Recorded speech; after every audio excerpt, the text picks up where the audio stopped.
Hello? Hello? Hello? Hello, everybody! Wait, I gotta move here. Sorry! Just a disclaimer, but I'm still not entirely 100% well yet. Hi, everybody! Welcome, good morning, star nights! Good afternoon, good evening! Hi, welcome! I have been a bit sick the past... If you include today, it's like 3 days. And I had a really bad... I had a bit of a sore throat yesterday and the day before yesterday, and it's kind of nice that it has healed like 70% today. Good morning! Hi, everybody! I think there's a flu season. I've not been well, and lots of others around haven't. Really? How does flu season work? Does like the flu just spread? And I mean, I don't go out the house, nor do I talk to people, so I'm not sure why I got a flu. Jelly, hi! That's me, welcome! Thank you for the head pat, thank you! Oh, I should wear the comfy thing. I should wear a... Where is it? Here? Oh, okay, wait. What is it called? What is it called? Blanket? Blanket! Maybe I'll wear the blue blanket? Should I wear the pink blanket? I'll wear the pink blanket. Alright.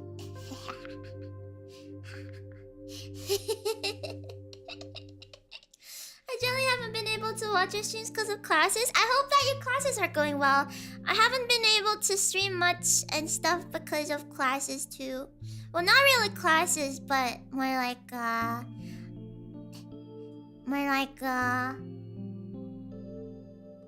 okay. But it's like exam season and also deadline season. So, yeah. Comfy! Yeah, I'm comfy! We're very comfy! We're very, very comfy. I have 3 exams in 4 days. I have 3 exams in 4 days next week, so I'm gonna have to study for that. And I have another deadline. I think this week, end of the week. I have 2 actually, so I'm gonna have to work hard after this stream. And it kind of sucks because I'm getting a little bit unwell, and along with like exam season and stuff. I hope they're easy too. Thank you, thank you, thank you. I literally just finished a final 2 minutes ago and did a project last night. Good job! I turned in something last night too. I turned in 2 things last night actually. I take like, I think I'm on like 7 subjects. So I have to do 7 subjects worth of stuff. Which is why I have exams. I don't even remember how many subjects I have. I have to like count them one by one, but it's around like 6 to 8. Which is why I have school from 8 a.m. to 6 p.m. every day. Stuff happens. It's not like they can just delay my exams because I'm sick, right? That's heavy? It's alright. It's alright. I'm just upset that I'm sick, because being sick makes you incapacitated. When you're really sick, you're incapacitated. It's okay, I used to have classes till 8 p.m. If I had classes till 8 p.m, then I wouldn't be able to stream. But I don't have 8 p.m. classes anymore.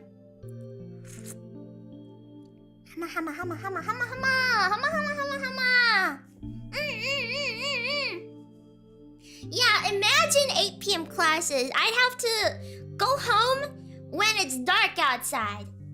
Yeah, incapacitate, that's the word. Okay, I'm not that bad at English. Anyways, today we're gonna play Song of Saya, Saya no Uta, and hopefully we can finish it today.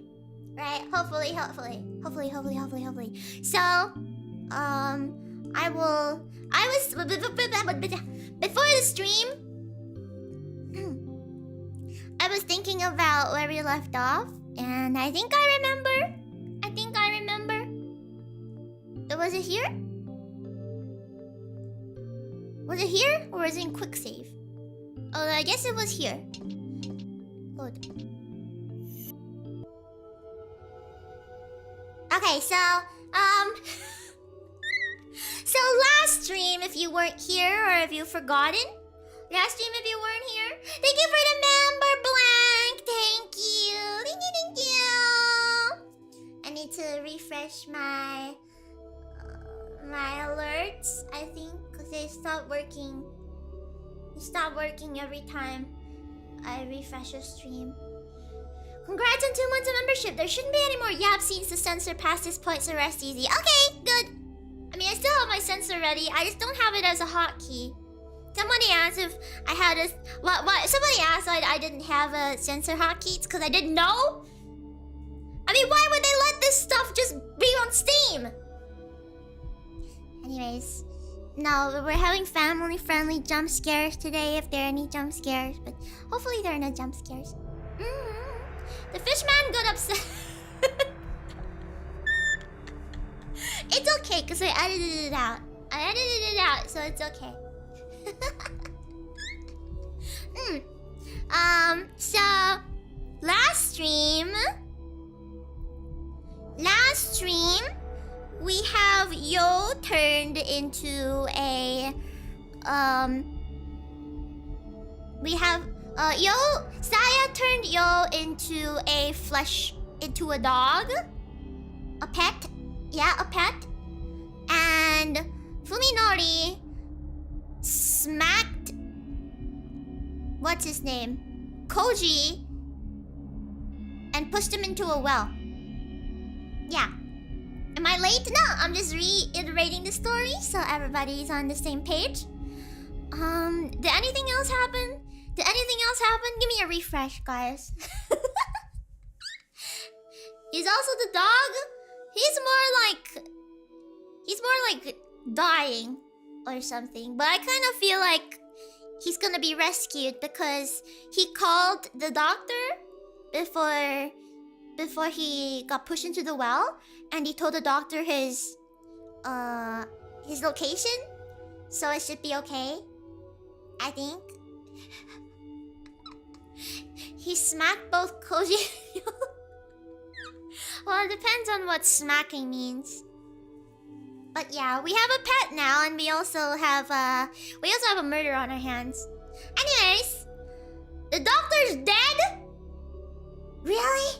No, I think he raised the rescue flag. Yeah, he probably did raise the rescue flag. Anyways, let's get back into it, okay?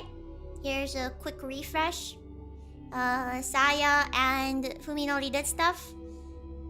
And we got a pretty interesting quote from Saya. Is that she's a dandelion, and that as long as a dandelion that has a dandelion seed that's floated into the middle of a desert, and as long as one person nurtures and loves the dandelion seed, then the dandelion can grow up and flourish into a beautiful flower.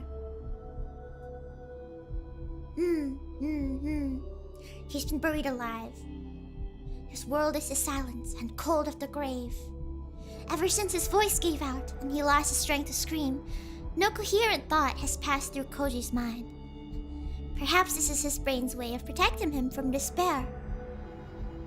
It's a metaphor. Yeah, something like that. Fishman is letting you keep playing this game. Yeah, because there's nothing wrong with her, right? It's just an innocent Vigil novel. Instead, he dreams. Images flash before his eyes. Random, unconnected scenes from his 20 years of life. Not all are of happy times. They're sad, painful memories as well. But even these are pleasantly warm compared to the death that is now encroaching upon him. He dreams of mountains. His older brother once took him hunting for insects when he was a child.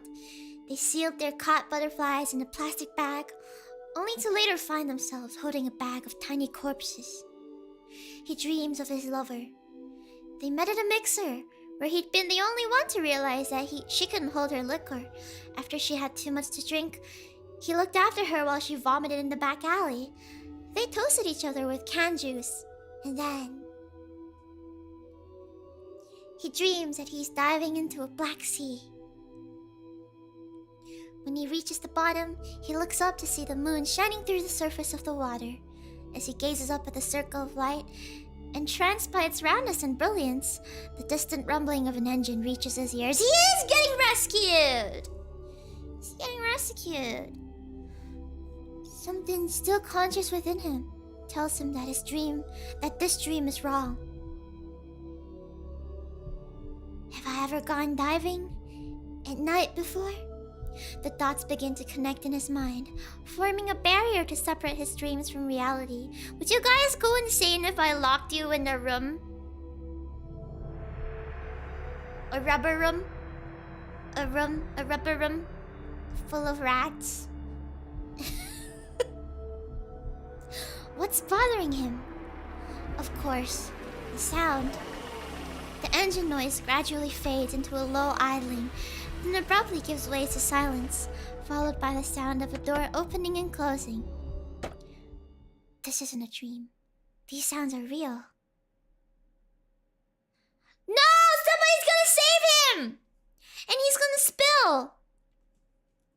Rats are pretty cute. Not if they're gnawing on you. They're not cute if they start biting you. Understanding comes like a sudden blow. This is in the bottom of the sea, and that circle of light is in the moon. It's the mouth of the well. The sun has already risen, and someone is right outside with a car. The last piece falls into place, and he becomes Tono Koji once more. Help! Koji shouts, surprised by how easily his voice emerges. His desperation blocks out the pain of his raw throat.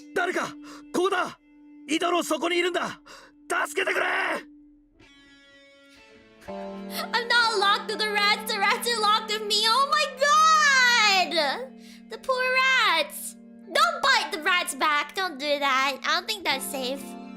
He keeps screaming with all of his might. Soon the echoes in the cramped well become deafening, and he's no longer certain if his screams have meaning, or if he's just howling wordlessly. Nevertheless, he continues. His only desire is to be heard, lest he die forgotten at the bottom of this well. Koji's wait is not long, but even a minute feels like eternity on the edge of despair. Soon, the circle of light above him is partially escaped by the silhouette of a person staring into the well.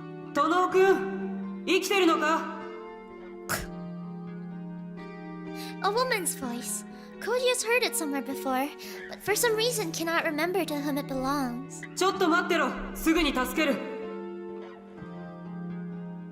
He's being saved!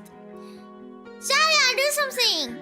The silhouette vanishes, restoring the light to a perfect circle. Fear of being left alone again threatens to send Koji into a panic, but his reason has recovered enough to resist. Is the hot doctor? Yeah, it's probably the hot doctor. I mean, that's the only person he called, right? She said she's gonna get me out. I haven't been abandoned. While waiting, he gingerly tests his body, which he had forgotten all about until now. His joints ache, and his fingers and toes are numb. But though exhausted, he's still in one piece. After some time, the silhouette reappears at the top of the well. I thought he only called Yo. No, he called the doctor, but the doctor wouldn't respond, so he left a voicemail and told her where he was at. Yeah, ちょっとそれは Koji lacks the confidence to attempt such a feat. His frozen fingers can barely move. まあ仕方あるまい。一旦私もそっちに降りる。 If he called me instead, I don't think I would even listen to the voicemail. I don't like picking up calls. After a brief pause, the owner of the voice tosses a knotted climbing rope into the well. He grabs the rope as soon as it reaches him. The rough threads bite into his palm, and relief nearly overwhelms him at the sensation. This is really happening. He's really safe. Now that he's free from despair, questions leap to the forefront of his mind. First among them, who is his savior? The rope shakes as the woman climbs carefully down. The beam from the floodlight slung over her shoulder, pushing back the shadow cast by her body. Soon, she is standing in the same mud as Koji, and he finds himself face to face with... 先生。他の誰かを期待したかい？ Ooh! Koji indeed had not imagined that his savior would turn out to be Dr. Tambo Ryoko. Of course, it took him a moment to recognize her. Instead of a white gown and tight skirt, she's wearing a heavy leather coat, denim jeans, and boots of no heel. She must have expected a hike through the mountains. Yeah, I think you called Dr. Sensei there, maybe, or something like that. Maybe she's also like a teacher. I don't know, but she's the doctor. Her light is a blocky all-purpose her light is I can't. Her light is a blocky all-purpose type featuring side-mounted fluorescent runners, in addition to the main floodlight, survival gear, and professional grade by the look of it. ひどいありさまだな。ほらこれ。 She pulls a flask out of her pocket and hands it to him. 飲み込まず、ゆっくり一口ずつ舐めるようにしろ。I can't read. 少しはマシになるだろう。ありがとうございます。 She walks around with a flask? Maybe Koji's just old-fashioned, but it doesn't seem appropriate for a young woman, and a doctor at that. Hey, why are you sexist? Koji! Nevertheless, he unscrews the cap and takes a swig, and struggles to keep from coughing as the potent liquid sears his tongue. Wait, no, that's... Wait, it's whiskey! It's whiskey! なんですかこれ。スピリタスウォッカ。 It's つけ vodka! 薬によし、消毒によし。浴びせてから火をつければ効くような相手にはかなり効く。 I imagine like the silver flask that like soldiers carry. I thought, what's a spiritus? What's a spiritus? What's a spiritus?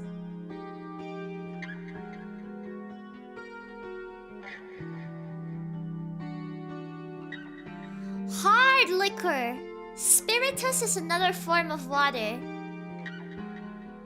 Ah! Oh my god, it's 95%. Wait. Doesn't that kill you? Her tone is straightforward and quite serious. Koji can only gape at the doctor, the dark smile on her face doing little to ease his confusion.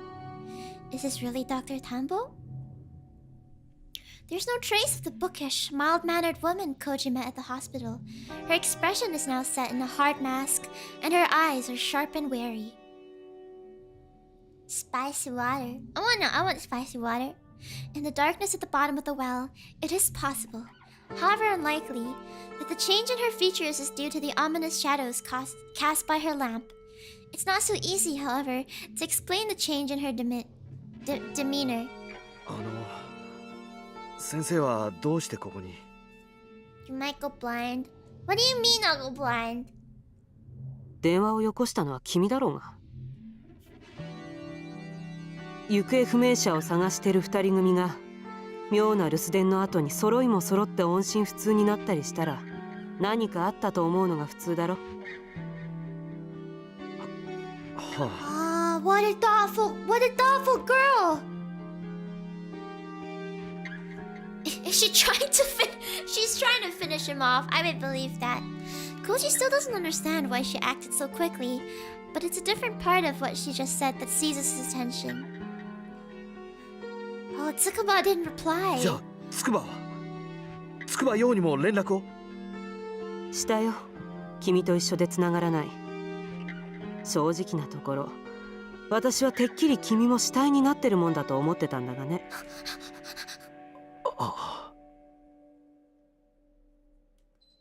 That's right. He almost died, and at the hands of the man he thought was his best friend. Anger and frustration well up inside of him. He can't forgive Fuminori's betrayal, nor can he forgive himself for his foolishness. Ryo is dead! And now he has no idea if Tsukuba is safe. Fuminori tried to kill Koji. Could he have done the same to her? まあ落ち着け。ここで君がいくら殺気だって見たところで始まらん。何かあったと思ったのなら警察には届けてくれたんですか？警察だと？ The police? Surely you called the police? Still engrossed in an examination of the walls, Ryoko laughs scornfully at the idea. そうか。君はまだそういう形でケリがつけられるものだと思っているわけか。どういう意味です？ She knows something I don't. She has the critical information. Annoyed by her condescending attitude, Koji's about to demand answers when she cuts him off with a gesture and shines her light at a corner of the well. Wait, a corner of the well? Corner! You have to have... wells are round, right? How do you have a corner if the well is round? 殿君、こいつには気づかなかったのか？は？ Huh? In the light of the lamp, Koji sees that some of the stones are a different shape than the rest of the wall. This must be what Ryoko was looking for. 気づきませんでした。ずっと真っ暗だったんで。Square wells? But it was a round well last time we saw it. ふん。Ryoko's gaze moves slowly along the wall, finally coming to rest on a gap between two of the stones. The hole is just wide enough for an adult to reach into open-handed. 君、いいところに落ちてくれたよ。ひょうたんから困ってやつか。She wastes no time thrusting her hand into the opening. After she feels around for a few seconds, Koji hears the thunk of something solid coming together behind the wall. 先生。Ryoko pulls her hand out and gives the different colored stones a gentle push. With the rumble of weights shifting, the stones slide smoothly back into the wall. こういう仕掛けか。やられたよ。前に来た時は気づきもしなかった。前にも来た。She's hiding something we don't know. She a detective? Koji wants answers, but Ryoko ignores him and peers into the opening. In the beam of her floodlight, Koji can see a concrete tunnel leading into the mountain. 私は先に進むが、殿君、君はここに残ることを勧める。Considering his options, Koji looks from the tunnel to the rope and back again. He's practically sweating now, thanks to the 190 proof vodka he just drank. But although feeling has returned to his fingers, he still doesn't have the strength to climb. That said, the thought of being alone in the well again makes him shiver. 一緒に行きます。連れてってください。Why are you being a burden? まあ好きにしろ。Ryoko steps into the tunnel without looking back, and Koji doesn't hesitate to follow. 前にお会いした時と随分雰囲気が違いますね。ここは病院じゃない。君は患者じゃない。営業スマイルが必要か。じゃあこっちが先生の字ですか。さあどうだかな。どうだっていいことだろ。I love her! But not as much as Saya.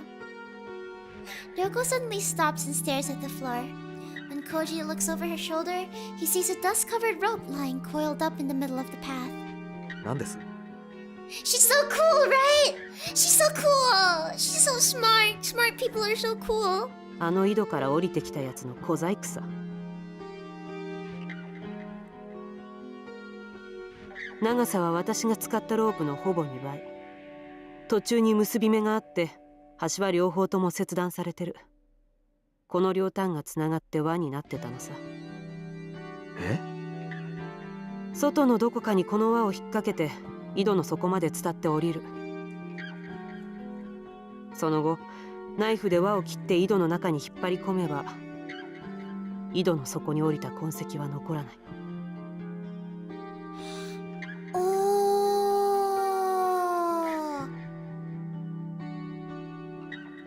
Oh, that's so smart!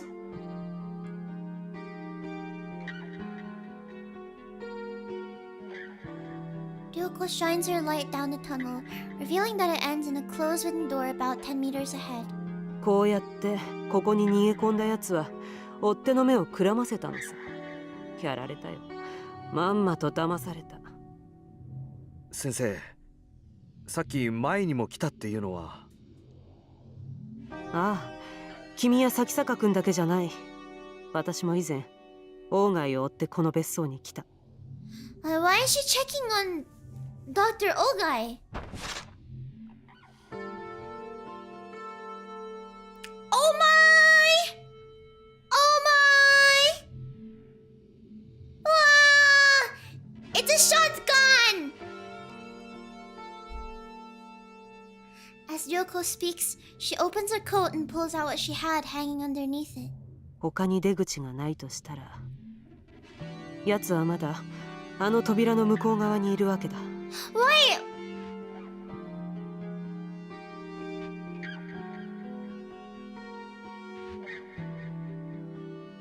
At first, Koji thinks that she's just holding a steel pipe. Amazed that she would be carrying a weapon, Koji looks closer and is appalled when he realizes what it really is. A gun. And not one of those sleek handguns that he's seen in the movies, but a double-barreled shotgun. The stock and barrels have been sawed down for easier concealment, enhancing its aura of brutal efficiency. なんですかそれ？ You just said what it was! ショットガン12番口径。私にはこいつを持ち歩く資格なんてないし、 I こんな wouldn't 風に bring a 改造 pipe する as a のは銃 weapon. 刀法違反だ。他に質問は？ I wouldn't bring a pipe as a weapon. That's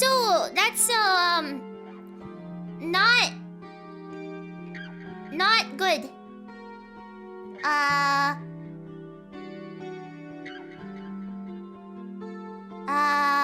It's not optimal. It's not optimal. I would carry it. What weapon would you use if you could use one? I would use a morning star.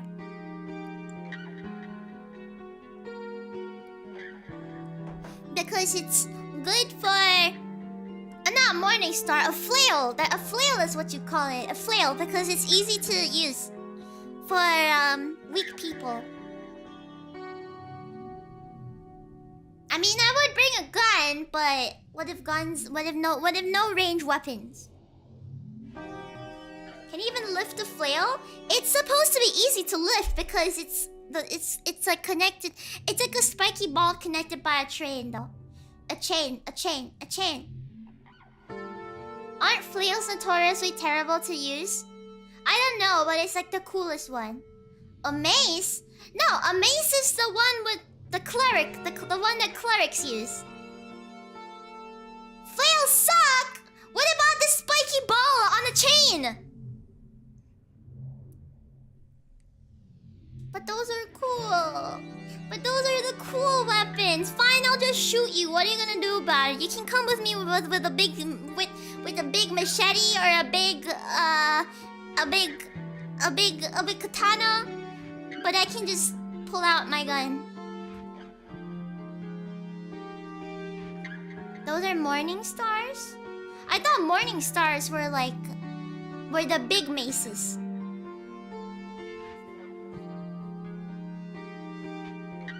You choose weapon based on efficiency, not based on how cool it is.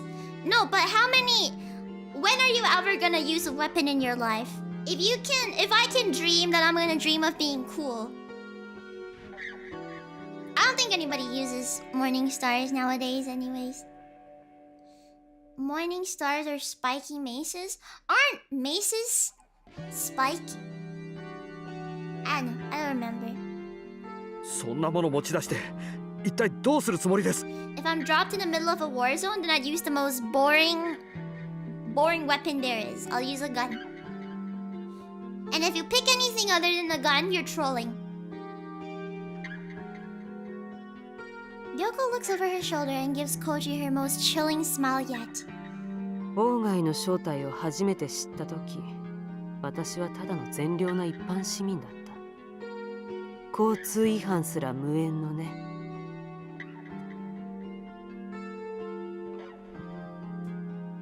The woman whom Koji believed was just a normal doctor waves her sawed-off shotgun menacingly as she continues, her tone sharp and bitter. あの時にこいつがあったなら、私は多分王外をきっちり殺せていただろう。Bow and arrow? Bow and arrow is just a medieval gun, right? I just wanna be cool. There's a lot of weapons I would use if I could use it for the sake of looking cool. But I can't speak. I can't speak anymore! That's a crossbow? But it has the word bow in it.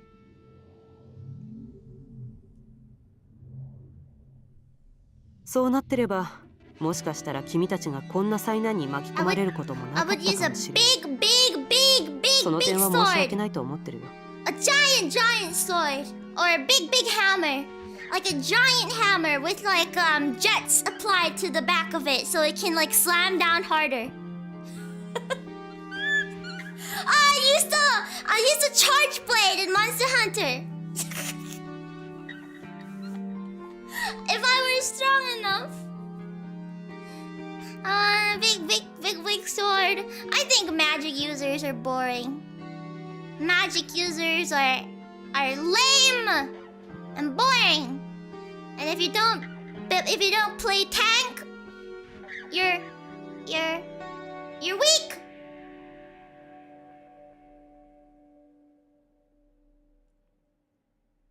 Hunting horn mains rise up. I'm also hunting horn main.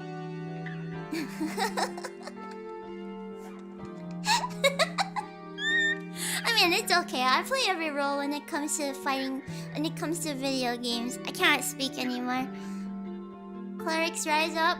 I usually play tank or healer because it's easier to queue in dungeons.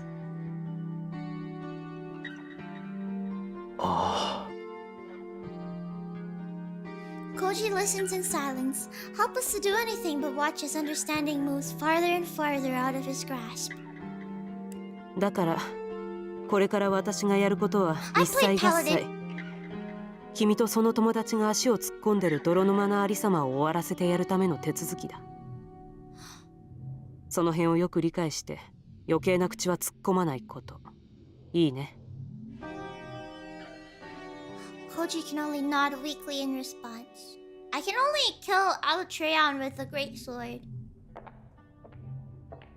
With the light in her left hand and the shotgun in her right, Ryoko walks up to the door and takes a deep breath. Then she kicks the door open, putting her full weight behind the blow. Yeah! With a disappointingly feeble sound, the door breaks off of its hinges and falls into the room. Dust billows like white smoke in the beam of Ryoko's light. The room is large, at least 35 meters square.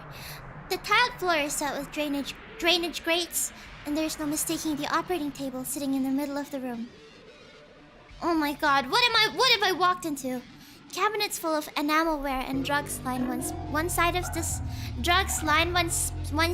space, and against the opposite wall stand a writing desk and bookshelves. Those things Koji recognizes. The mysterious objects cluttering the tables and shelves, however, are beyond his comprehension. Mirrors delicately engraved with complex patterns, grotesque statues and masks, that must have been left by a race of savages. Tapestries woven in nauseating arrays of color, a crystal ball the size of an infant's head.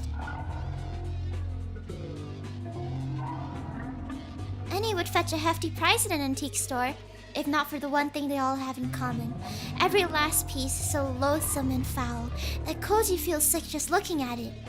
It's as though each was designed for the soul's sinister purpose of immortalizing its creator's hatred of the world. What's happening? Rare-looking books of the sort that he found in Ogai's home are piled here and there, and on one shelf are stacked some scrolls that look to be made of some kind of sheepskin or papyrus. Whatever it is, it's not paper. Finally, there are indecipherable chalk patterns and symbols fitting every available space on the walls. Even the two sliding blackboards are covered in strange, unreadable scribblings. Just looking at them is making Koji dizzy. 見るんじゃない。 Don't look! いいか、ここから動くな。絶対に何かに触ったりするな。目を引くようなものがあっても見つめたりしちゃいけない。まずいと思ったらすぐに目をそらして自分の靴を見ろ。わかった？はあ。 What's going on? Ryoko switches her light's fluorescent runners on and sets it on a nearby table where it can illuminate the whole room. She then holsters her shotgun, only to pull out an even more confusing set of tools: a digital camera and a can of spray paint. What does she know that I don't? She gives the can in her left hand a good shake, switches the camera in her right hand on, and steps up to the blackboard while looking at the camera's side-mounted screen. You're not allowed to look directly at it? After recording one set of symbols, she covers it with a thick layer of paint, then moves on to the next. 先生。レッスン1。妙な図形やラテン語の文章とかは絶対に読むな。見つめるな。機械の目で記録しておいて、後で注意深く調べればいい。現物はその場で塗りつぶすか何かして破壊しろ。Never read Latin? Unusual languages like Latin? What do you mean? What's wrong with Latin?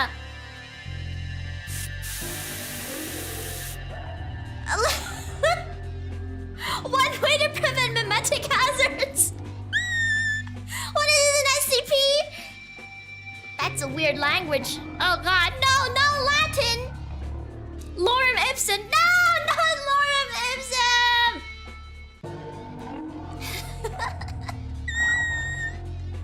Not lorem ipsum!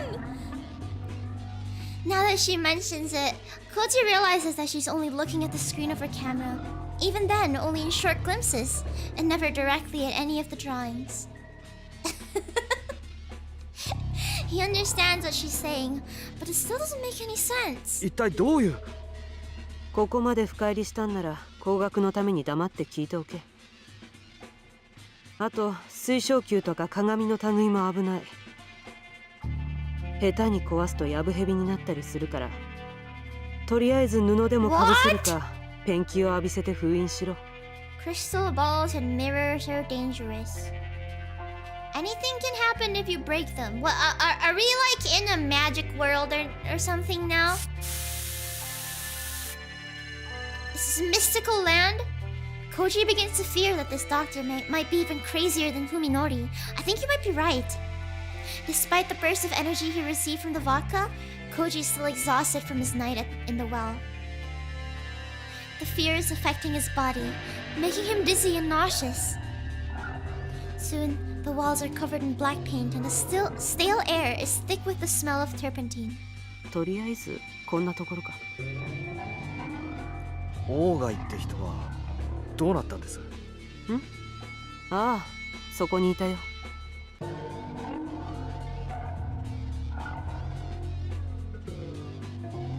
With Without stopping her examination of the papers on the writing table, Ryoko points nonchalantly to a Chinese-style screen standing in one corner of the room. He was there. Her clinical choice of tense makes her meaning instantly obvious. What? I don't get it! The urge to see for himself is irresistible. Koji staggers across the room to the screen, taking the utmost care not to look at the scaly octopus thing that is painted on it.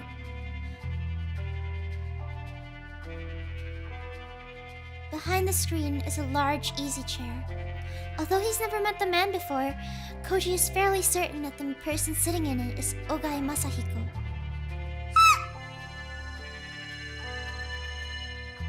Ogai's corpse must have shrunk significantly while drying in the sealed chamber. The body is barely the size of a child's, with only the business suit hanging from the bones offering any hint of Ogai's former stature. His empty eye sockets and wide-open jaw are filled with darkness. The same darkness that surrounded Koji at the bottom of the well. Oh, he's been there a while? Yeah, he's been there a while. He's been here a while. Compared to those gaping voids, the tiny hole in Ogai's right temple is almost a mirror. He shot himself! The revolver that he presumably used to kill himself is still clenched in his dangling right hand. It looks like a child's toy compared to Ryoko's shotgun. Ryoko must have noticed Ogai's corpse while she was spray painting the walls, and she still kept working without batting an eyelash. Impressive, though not exactly surprising after what he's been through. It's getting difficult to remember the last time he spoke to someone sane. But if not for her, Koji reminds himself with a bitter smirk, he would have ended up joining this mummified corpse here, and no one would ever have found him. Koji's vision suddenly dims. He's pushed himself too hard, and the spiritus vodka can't help him anymore. He collapses to the floor, unable to hang on to his slipping consciousness. And the last thing he sees are Ogai Masahiko's gaping eye sockets staring at him. Why is he being such a burden to the doctor? And he's still alive! You did find what Fuminori was looking for, and Fuminori will never know that Ogai is dead. When he wakes, Koji finds himself lying on something dry and soft. A bed is a bed, he thinks to himself, even one that smells of mold and dust, and especially after sleeping in cold mud all night. There are no lights hanging from the ceiling, but the soft, warm light of a lamp fills the room. Simple furnishings, non-existent decor, Koji realizes that he's in Ogai's cabin, in the bedroom that he searched before Fuminori pushed him into the well. We're getting a lot of shots of her. Ryoko is sitting in a chair against the wall, her expression blank as she studies the pile of documents on the table in front of her. She must have brought them up from Ogai's underground lab. She turns a page, then takes a bite from the sandwich in her free hand.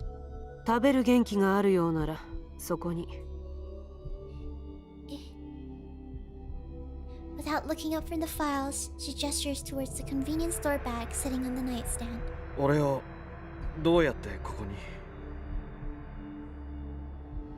Koji can't imagine that a woman, even a woman like Ryoko, could have climbed out the well with him on her back. 本棚の裏に開かない扉があってね。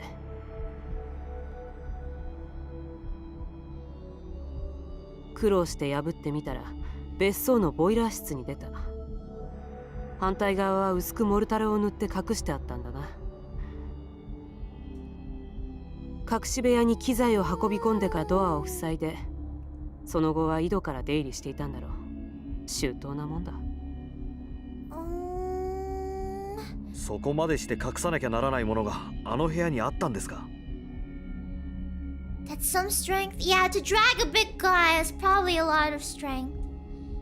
昔はね、それにさっきまでも。Having finished her sandwich, Ryoko picks up some unsorted papers with her free hand and waves them in the air. 世界中の研究者が誰もかも学会で演壇に登ってリサイタルをやりたがるわけじゃないのさ。自分一人が秘密に通じて、最後には自分のしたいもろとも秘密の墓穴にしまい込んで満足するような、そういう変態野郎もいるんだよ。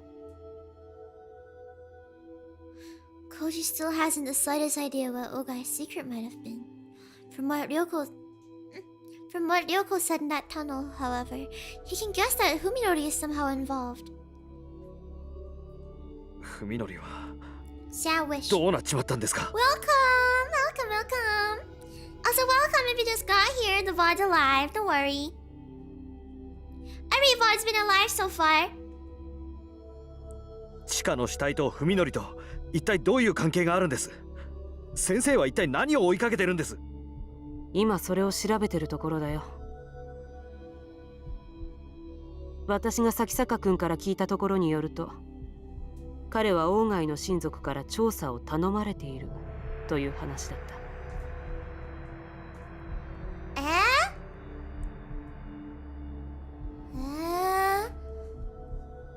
ええ、それは俺も聞いてます。ん？そうか、一貫してるんだな。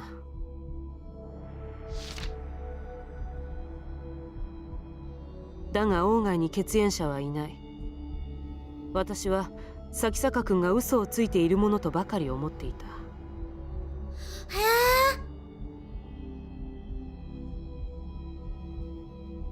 だがもう一つの可能性を考えるべきだった。彼は王外の親族を名乗る何者かにそそのかされていたのかもしれない。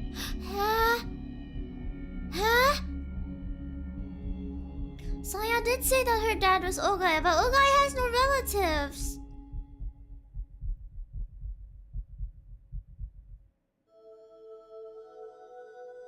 But Saya wouldn't trick Fuminori. Ryoko pauses, then looks sidelong at Koji. サヤという名前に心当たりは？ How does she know? How does she know? さや？ How does she know? いえ、誰なんですか？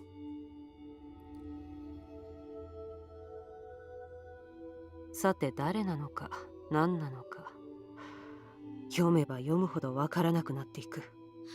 You don't need to be biologically related to be parent and child. True.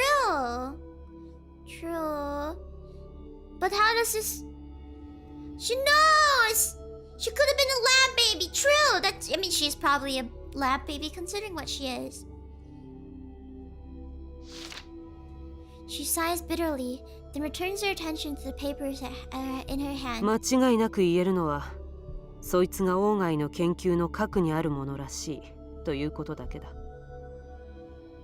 So we were right. もし咲坂君がこのサヤと呼ばれるものとすでに深く関わっているのなら、彼はもう引き返せないところまで踏み込んでいるということになる。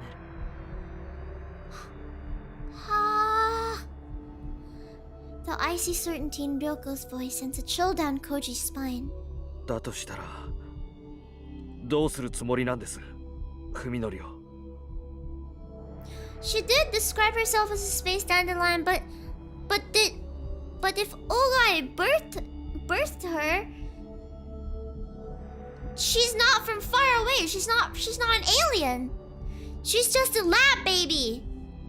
Wait. He has to ask, even though he already knows the answer. さっきも言ったよね。1年前の私も手元に銃を持ってればってどれだけ後悔したか知れないんだ。もう二度と後悔するつもりはない。She's gonna kill Saya. 俺が警察に行けば済むことです。Oh my god, I hate people that keep doing this. I hate people that keep talking about the police. ふみのりがやったことは殺人未遂です。俺が訴えれば、あいつは犯罪者として。Yeah, well, I'm sure the police can stop Saya. 目撃者は、物証は、咲坂君が君を殺す動機は？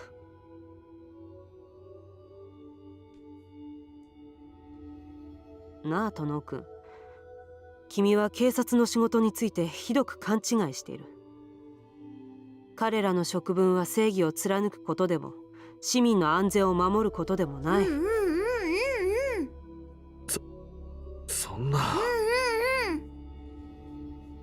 不条理な物事についてきちんと条理に沿った体裁を整える、これが警察っていう役所の仕事だ。彼らの思考はいつだってより理解しやすい方、より説明しやすい方に傾いていく。それこそ水が低い方へ低い方へと流れていくように。事実がどうあろうと彼らには興味ない。彼らが感知するところではないんだよ、小説より奇なる事実なんてものは。そこまで決めつけることないでしょう。話してみなければ分かりませんよ。そう、わからない。そこが問題だ。She hasn't spared Koji a second glance since looking at him earlier. Even while talking, her attention is always focused on the papers in front of her. 君が錯乱した親友の手で井戸に落とされたと主張する。すると警察はあと2つばかり真実の候補を用意するだろう。君が狂言自殺で親友を陥れようとしているとか、あるいはもっとシンプルに事故で井戸に落ちた君が錯乱して親友を疑ってるとか。この3案のどれかが捜査っていうレースで勝ちを競うわけだ。勝ち馬は誰にもわからない。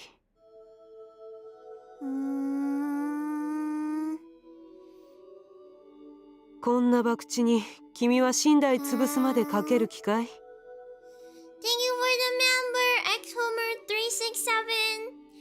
2 months really flew by. Also, don't kill the doctor, please, if it's an option.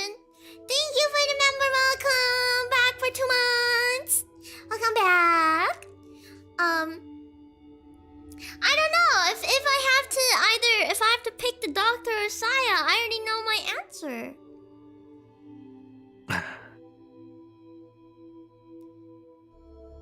Koji has no response.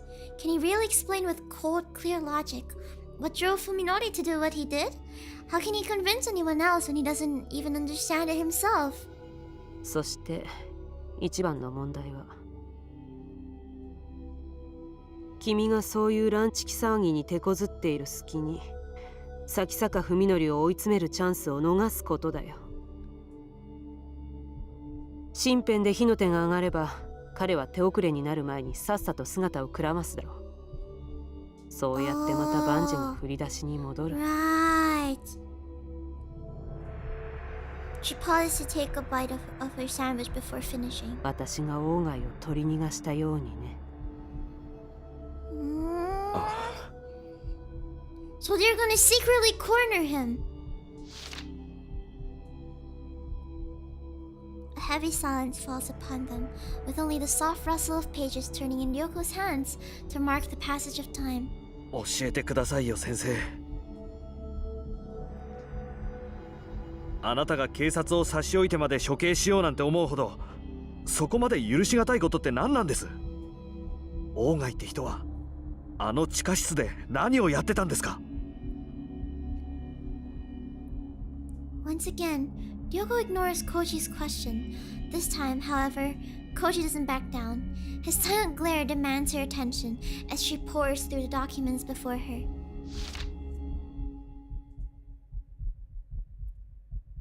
After some time, Ryoko rearranges the papers in her hands and sets them aside, as though having come to some conclusion. She then turns her chair to face Koji for the first time since he awoke. なあ、殿くん。君はここいら辺で降りた方がいい。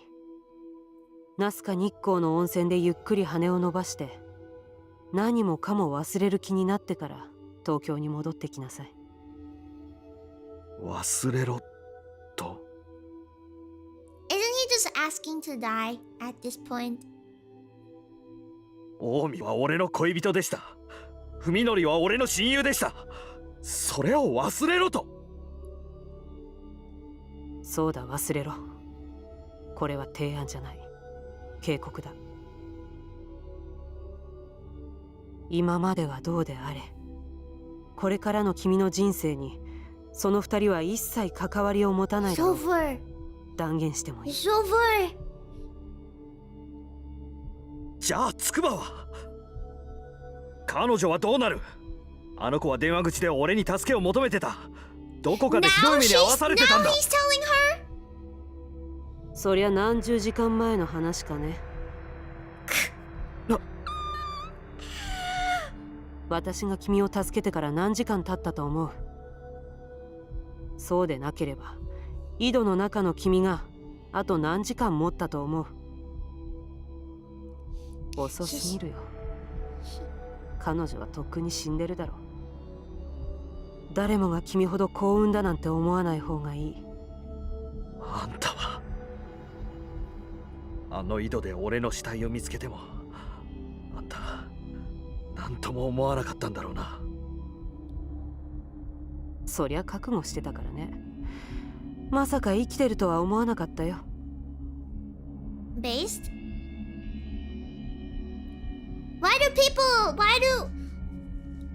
Question. But why do people think that they're entitled to living? And why do people think that other people care about them? I don't get it. Shouldn't you feel lucky that you're even alive? What? What did I say? Oh, I care about you. I care about you. It's because I told you I care about you. But if you expect somebody who hasn't told you that they care about you to care about you, then it's kind of your own fault when they say that they don't care.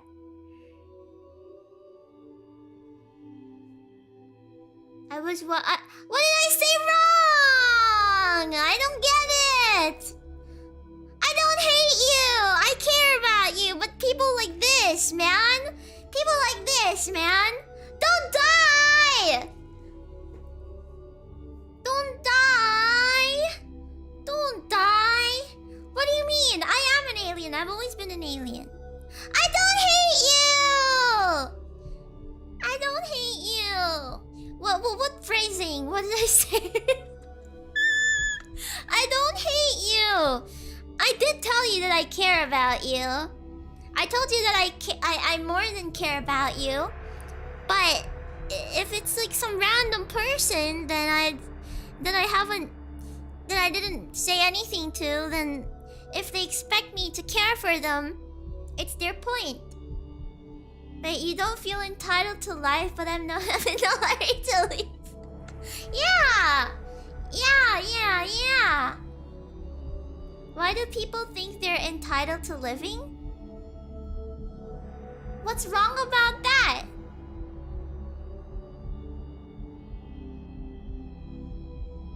What's wrong about that sentence? Think about it.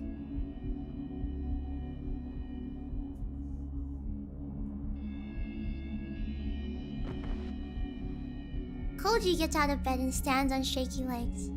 Please elaborate? I mean, you should be grateful that you're alive. That's all I'm saying. Because your life could end instantly, and without you knowing. You should be grateful that people around you that you love are alive. That's all I'm saying. Right? That's all I'm saying. どのくらい俺は寝てたんです？ Yeah, being alive is not default.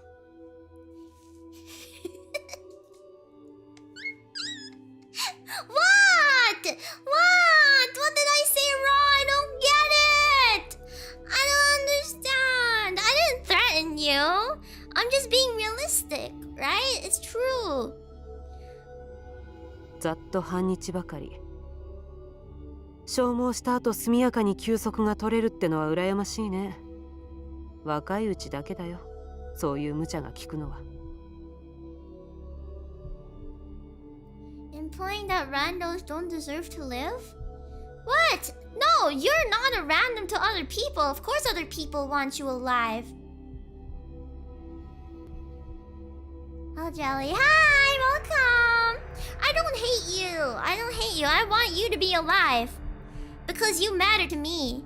There's a lot of people in my life that matter to me. I don't want you dead. Stop putting words in my mouth. But those other people, yeah, other people have other people to care about other people. My lawyers advise you to stop speaking, Jelly. Fine. Whatever I say will be used against me anyways.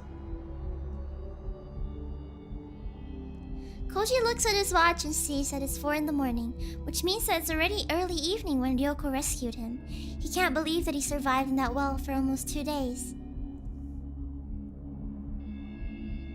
You guys can't even understand that nobody in this world is such a complete stranger. You'll always have somebody who wants you to be alive. That's what I'm saying. I can't. What do you expect me to care about the other 8 billion people in the world that I don't even know about?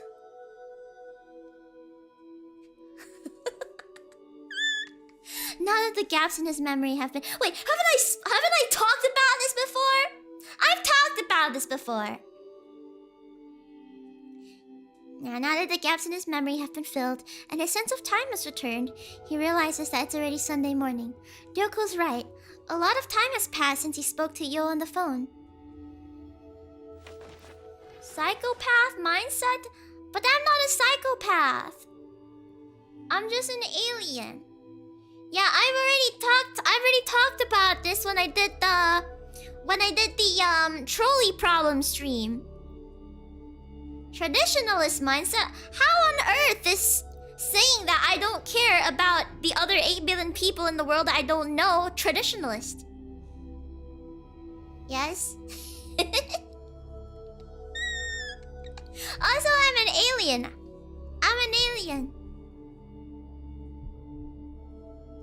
Koji grabs his sports drink and 2 jelly packs from the bag of food that Ryoko bought, then heads for the door. His legs are still a little unsteady, but he can compensate for that with sheer willpower. 念のため聞かせてもらうが、どこに行くつもりだい？東京へ。着くばようはまだ間に合うかもしれない。彼女を助けに行きます。Stupid naive boy. 人の話を聞かないやつだね、君は。聞く耳持たないのはお互い様でしょ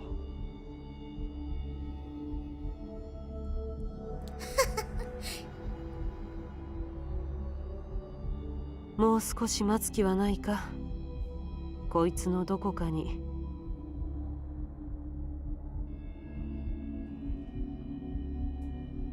鴎外が鞘と名付けたものが何だったのか。答えが隠されてるはずだ。そいつを突き止めてちゃんと対策を講じてから動くべきだと私は思う。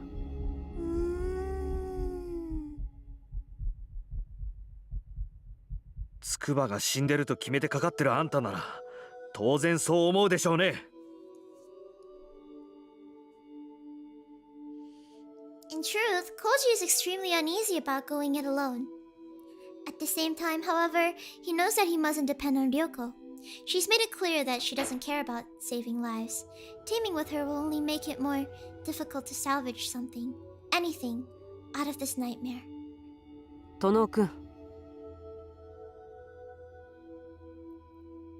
仮にも一度は殺されかかってるんだ。もう二度と殺されるな。She picks something up from the table and tosses it to Koji. When Koji catches it, he feels its solid weight fill his hand. Oh! これは A gun! Koji stares at the menacing shape of cold metal. It's a revolver, the same one that was clenched in Ogai's skeletal fist. あと4発入ってる。安全装置はない。ピュピュー！引き金を引くだけで弾が出る。どこでどう使うかは君の判断に任せるよ。If Koji were his usual cautious self, he would not hesitate to reject the dangerous offering. The only time you truly need a gun is when all hope is lost. He'd prefer to not fight a losing war. And yet, without even knowing it, Koji has already set foot into Ryoko's world. Choosing instinct over reason, he accepts the small but deadly weapon and stuffs it into his pocket. There's no safety and you threw it? Oh, this... True! Why did she do that? There is no question that Koji intends to save Io and bring Fuminori to answer for his crimes. Ooh, a Taurus. Are you a girl? In the back of his mind, however, he can hear the footsteps of ruin approaching.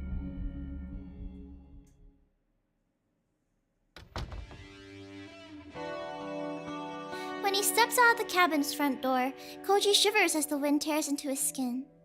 Oh, Taurus is a brand of guns? Oh, I thought you were... I thought you were talking about his horoscope. My bad, I take it back. That's extremely ungirly, actually.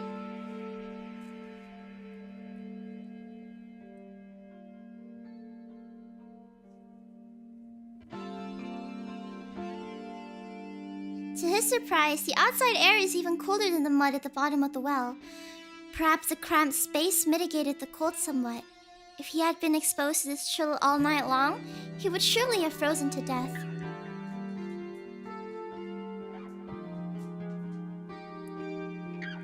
Koji finds 2 cars parked in the yard. The smaller car next to his must be Ryoko's. How many times are we getting cancelled? What do you mean we're getting... I'm just speaking the truth! I'm just stating facts! When he sits behind the wheel of his car, he gets some relief from the feeling that he has taken the first step, however small, back into his world.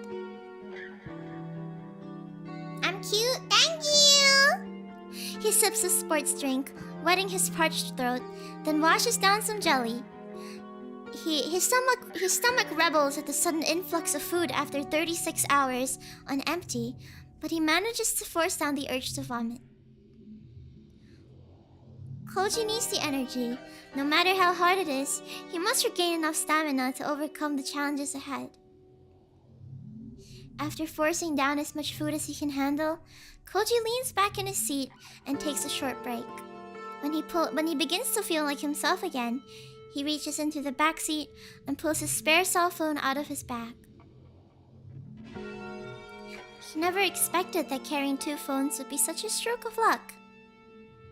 As he calls up Fuminori's number and prepares to hit send, Koji is overcome by a flood of emotion. Why is he calling Fuminori and telling him that he's alive? What? Rage, despair, sorrow, pity. He is unable to decide what to feel toward his friend. Well, why is he calling... What is he... Is he dumb? What? Why would he do that? Why would you call... Is he should drop out of university. However, there is no time to dwell on his past. He passed. Every second lost diminishes the chance of saving Omi and Yo. Koji refuses to consider that it may already be too late. Oh my god. He steels himself and presses the button, then holds the phone to his ear as it rings. The shrill sound seems to go on for longer than it ever has in his life. Right now, Fuminori's phone must be displaying the name of the caller.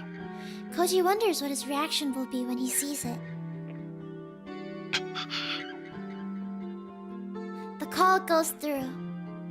In the silence of the other end of the phone, Koji senses surprise, apprehension, and dark fury. Feeling slightly gratified, Koji delivers the first jab. What are you, a teenage boy, huh? よう、そんなに意外か、死人からの電話は。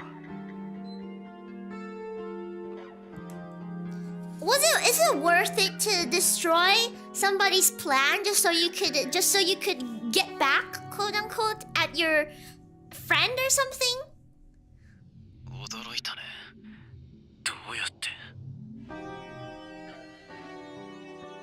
As Koji is about to answer, an idea suddenly comes to him. 井戸の底に仕掛けがあったのさ。地下の隠し部屋に行くためのな。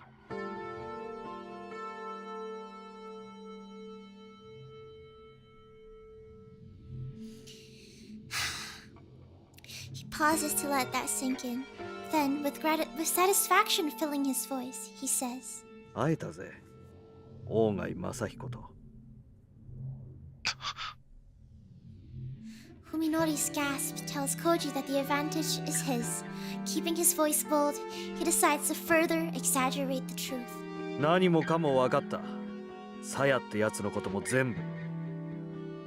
お前たちは終わりだよ、文則。One thing is that you should never show your hand to your enemies. 何もかもバラしてやる。ところ構わずにぶちまけてやる。証拠はちゃんと揃ってるからな。貴様は。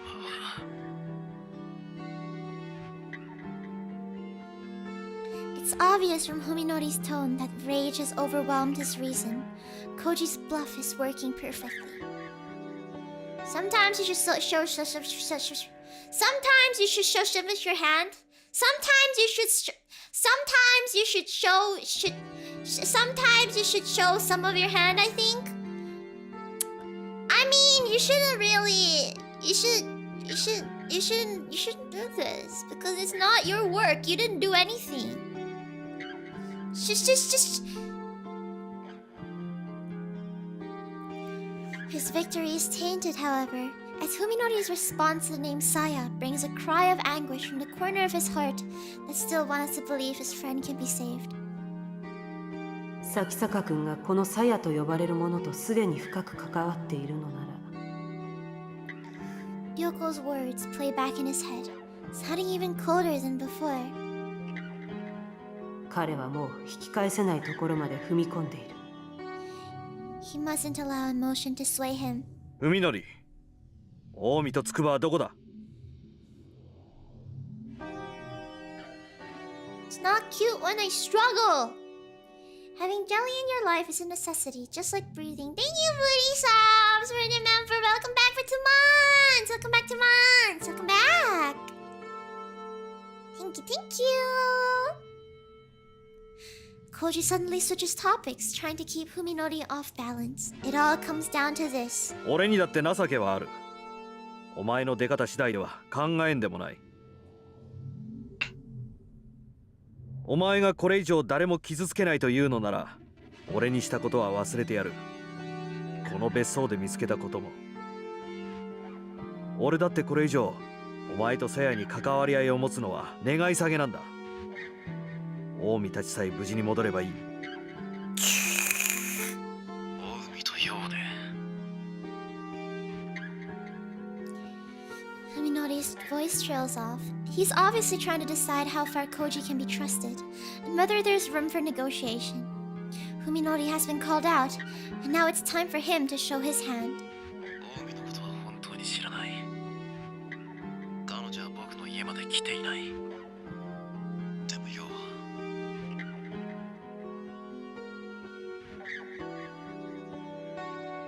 Fuminori pauses, then gives a knowing chuckle that sends chills up Koji's spine. A sensor?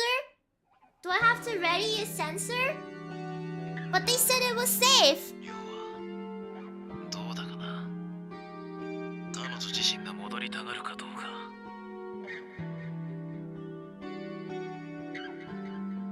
It's never safe.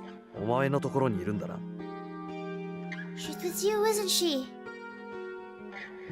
Koji's relieved to learn Yo's location and that she is, at least, still alive. At the same time, however, he remembers that horrifying phone call. It is clear now that Fuminori played some part in Yo's suffering. Has she already fallen into his trap back then? What has happened to her? How is she being treated? 彼女はね、念願かなってようやく僕の持ち物になったんだよ。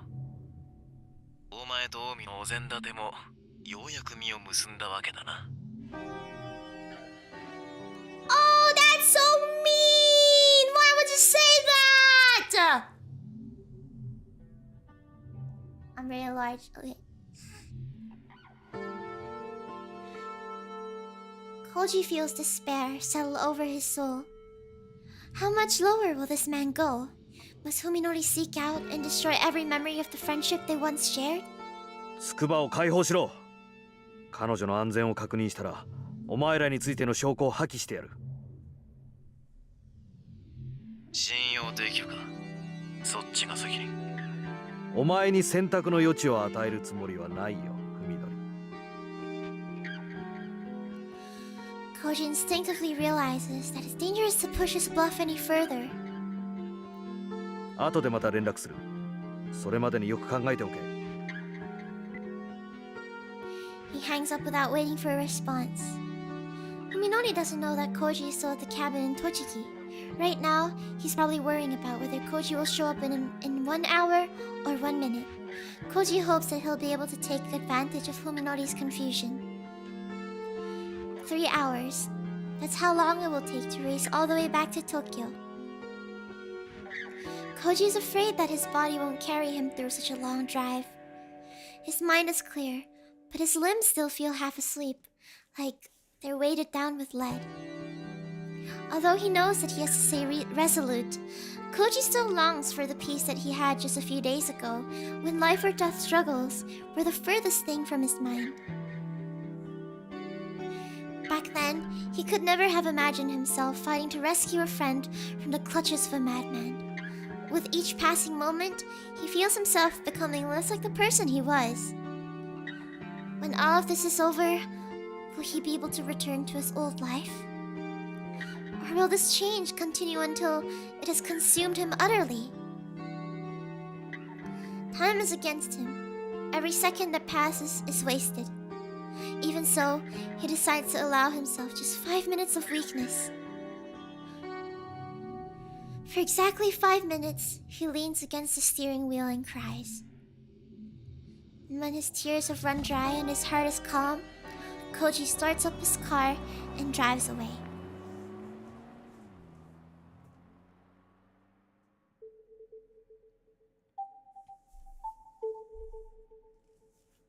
I stare at the silent phone in my hand. There is anger, of course, but something cold and heavy holds my emotions in check. The sense of danger. To be honest, I'm surprised at how calm I am. Koji hate! 主人様 No, you! Don't ruin my VOD again! Yo looks up at me apprehensively, her head between my thighs. She was attending to me throughout the call.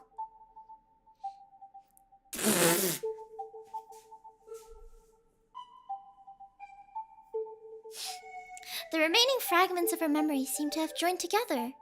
And as she has regained some degree of speech, upon realizing this last night, Saya began to teach her language once more. I assume she finds our pet's efforts amusing. 怒らないでよ頑張るから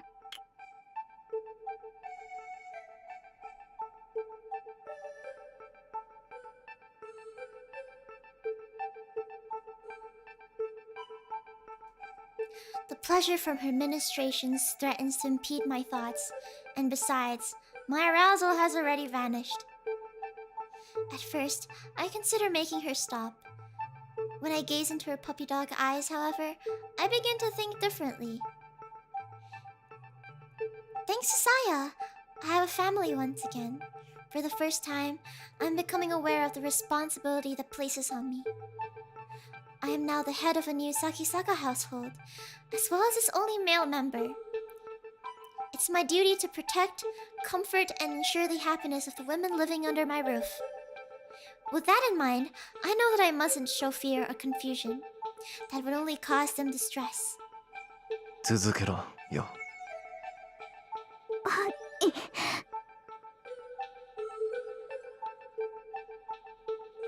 Just tuned in? What is going on? Thank you for the super chat, CRCR. Thank you. I don't know. Don't ask me.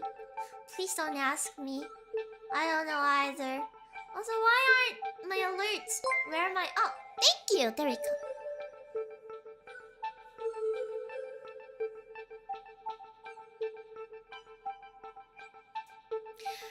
entrust myself to Io's eager touch, basking in the pleasure with one part of my mind while contemplating our current predicament with the other. It is clear that I made a grave error when I failed to finish Koji off 2 days ago. Right now, I need to set my frustration and anger aside and deal with this problem logically. It's time to leave. I have no way of knowing when Koji escaped from the well, or how much he has learned, or how many people he has had contact with since then. Now that it is impossible to know how far the problem has spread, merely disposing of Koji won't guarantee our safety. When the enemy has poisoned your water supply, you can't take the risk that even one drop might remain. Your only choice is to stop drinking the water. ねえ、ふみのり、誰と話してたの？ Saya returns from the kitchen, where she'd gone in search of a midnight snack. She's munching on her favorite, spare ribs. Purging myself of unease and impatience, I respond with a casual shrug. ちょっと厄介なことになりそうだ。工事のやつが生きててさ。Vigil! あらま。By breaking the news suddenly and without any trace of anxiety, I'm able to avoid frightening Saya. Instead, she's merely surprised. I knew that remaining calm would work. Moreover, I'm currently being pleasured by Io. It would be hard for anyone to get too serious under these circumstances. なあさや、僕たちこの家を引き払った方がいいかもな。そうか。Saya lowers her eyes and strokes her chin thoughtfully. まあ、どっちみち鈴見さんの一家が消えたのがバレれば、この近辺も騒がしくなってただろうし、遅かれ早かれこういう日は来てたと思うよ。Saya nods. I can tell that she's reluctant to leave, but at least there's no sadness in her expression. Everything will be fine. I will protect my life with Saya, just as I have up until now. I have that power.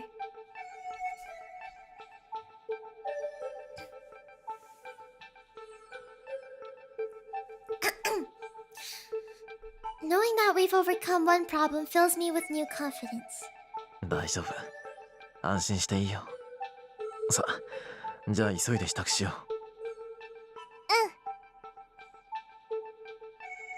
We can travel light and take the Suzumi family car. I'd better withdraw everything that's left in my bank account and carry it as cash. I'll also need a weapon, something more reliable than a butcher's knife. Koji will most likely follow. He thinks that Yo can be saved. However, I'm not abandoning this house just to run away. As long as Koji knows our location, we're stuck on the defensive. Leaving gives me the chance to regain the initiative and deal with him at a place of my choosing. The next time we meet, I'll kill him with my own 2 hands. I'll make sure to wring every last drop of life out of his body. A shiver runs through me as I anticipate the battle ahead, and my bloodlust burns like orgasmic fire.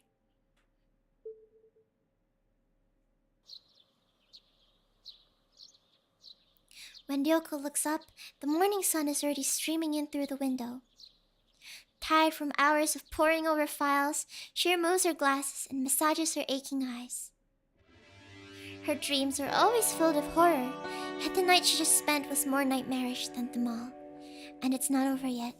She has only just set foot on the threshold. As expected, the files left by Oga and Masahiko were not the sort that Ryoko could simply pick up and read.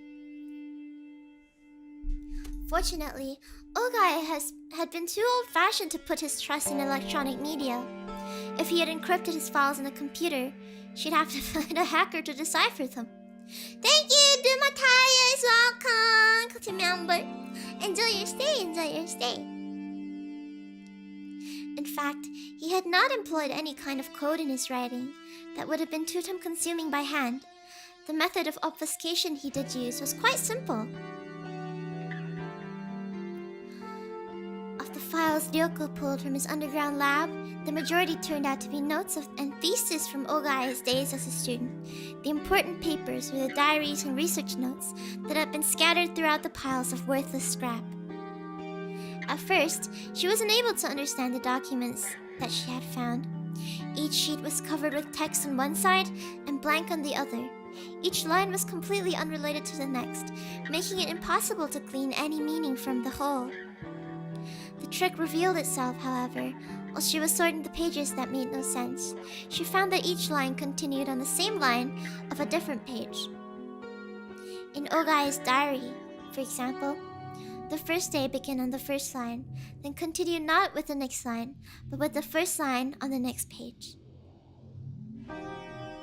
Similarly, the second line would blah blah blah blah. After filling all the lines in one set of pages, Ogai had torn them out and scattered them among his other files. There was no regularity to how the pages are numbered, of course.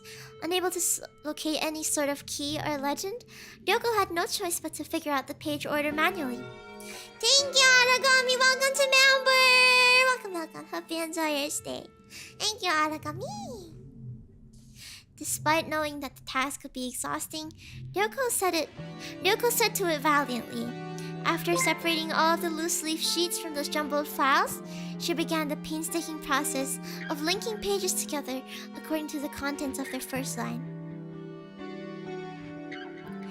She found that you'd think that somebody this smart would, encrypt things better, or encode things better, or obfuscate better, but this is, it's kind of bad. She found that Ogai had dismantled and scattered his diary each time he completed a number of days, equal to the lines on one page, and had done the same with his research notes every 30 pages or so. He should have written them in Latin. Yeah, and she'd be too scared to read it. I'm gonna drink some water.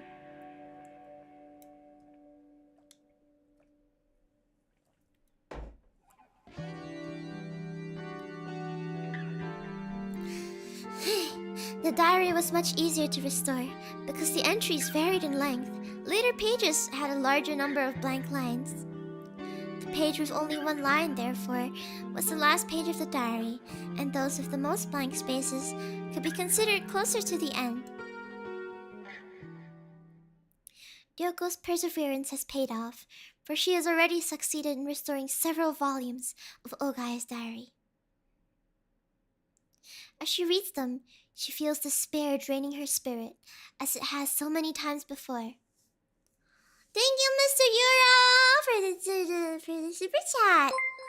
Ogai was just doing Raid 0 manually? What's a Raid 0? Why are you a nerd?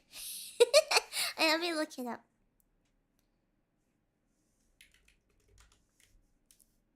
Oh, okay. Disc striping. Striping. Okay. I remember. I get it. Nice catch, Euro? Yeah, it's a nice catch. I didn't recognize it at first. Ah, thank you, David Aragon. Welcome to member. Welcome. Enjoy your stay. Oi. This cursed feeling of powerlessness that comes with knowing hidden truths. Those who have tasted it once shall be beaten down by it again and again until the day they die. All secrets are connected, after all. Once you have glimpsed to even the tiniest fraction of the world's true face, you have no choice but to watch in horror as the veil rolls itself back inch by inch. All that remains is to wait for the day. Thank you for the 5 too. Ah! No Latin! Ah! No Latin! Ah! Ah, Latin! I'm gonna go insane! Thank you, Ogai. Not the Latin! Latin jump scare! All that remains is to wait for the day when insanity will crush your reason under its ever-mounting weight. I have succeeded in communicating with the organism. It shows enormous curiosity, and its intelligence is beyond doubt. See research notes for confirmed vocal patterns and body language. Its appetite for knowledge is insatiable, and its learning speed is off the charts. However, it exhibits absolutely no desire to be recognized as an individual. Its ego appears to be quite weak, suggesting a psyche wholly unlike that of a human. The speed of the organism's linguistic development is astounding. When I laughed at its mispronunciations, it immediately picked up the concept of puns. Ever since, it has been employing its entire vocabulary in an attempt to find puns that will make me laugh.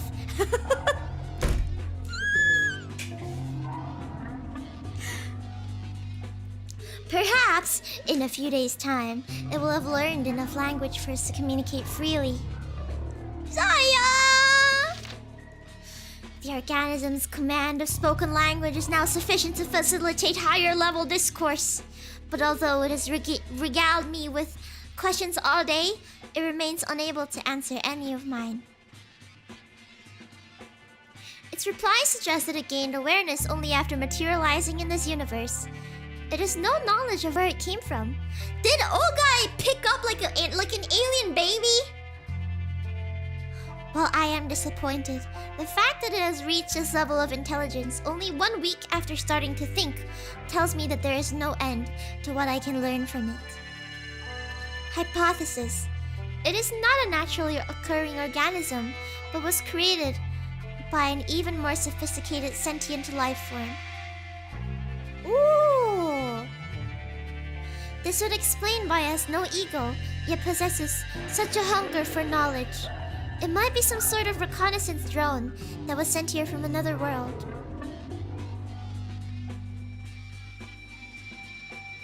Ryoko smiles humorlessly for the umpteenth time since she started reading.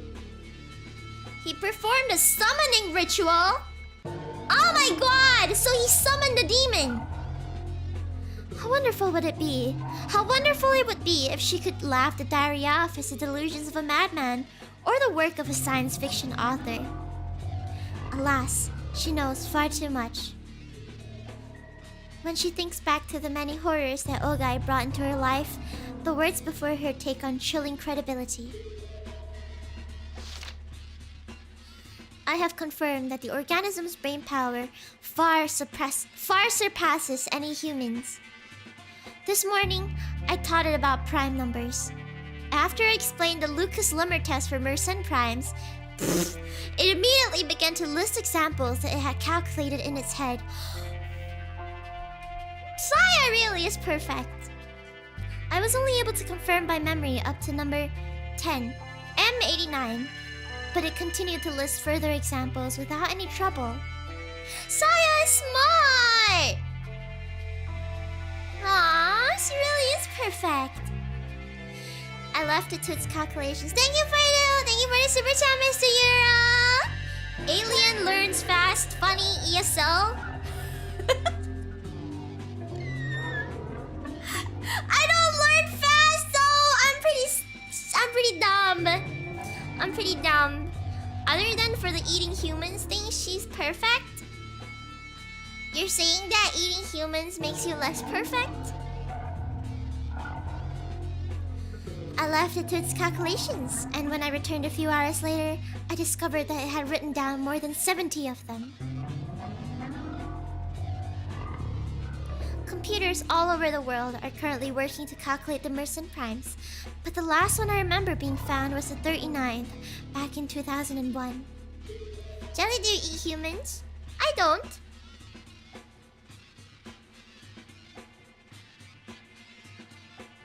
I don't want to eat people, Mr. Yura! What are you talking about? I don't want to eat people. There's no point. There's no point. And also, if I say that I do, I'll be arrested. When I entered several of the results into my laptop and ran the Lucas Lemmer test on them, I found that everyone was correct. The same is no doubt true of the rest. After all, the organism has never shown the pathological need for respect that will lead it to lie about its accomplishments. Thank you, Arnold! Thank you for welcome back to member Star 900 Band, Mr. SK8. Welcome! Take me as your first sacrifice? But I would feel bad. Also, do you have any relatives or friends or family?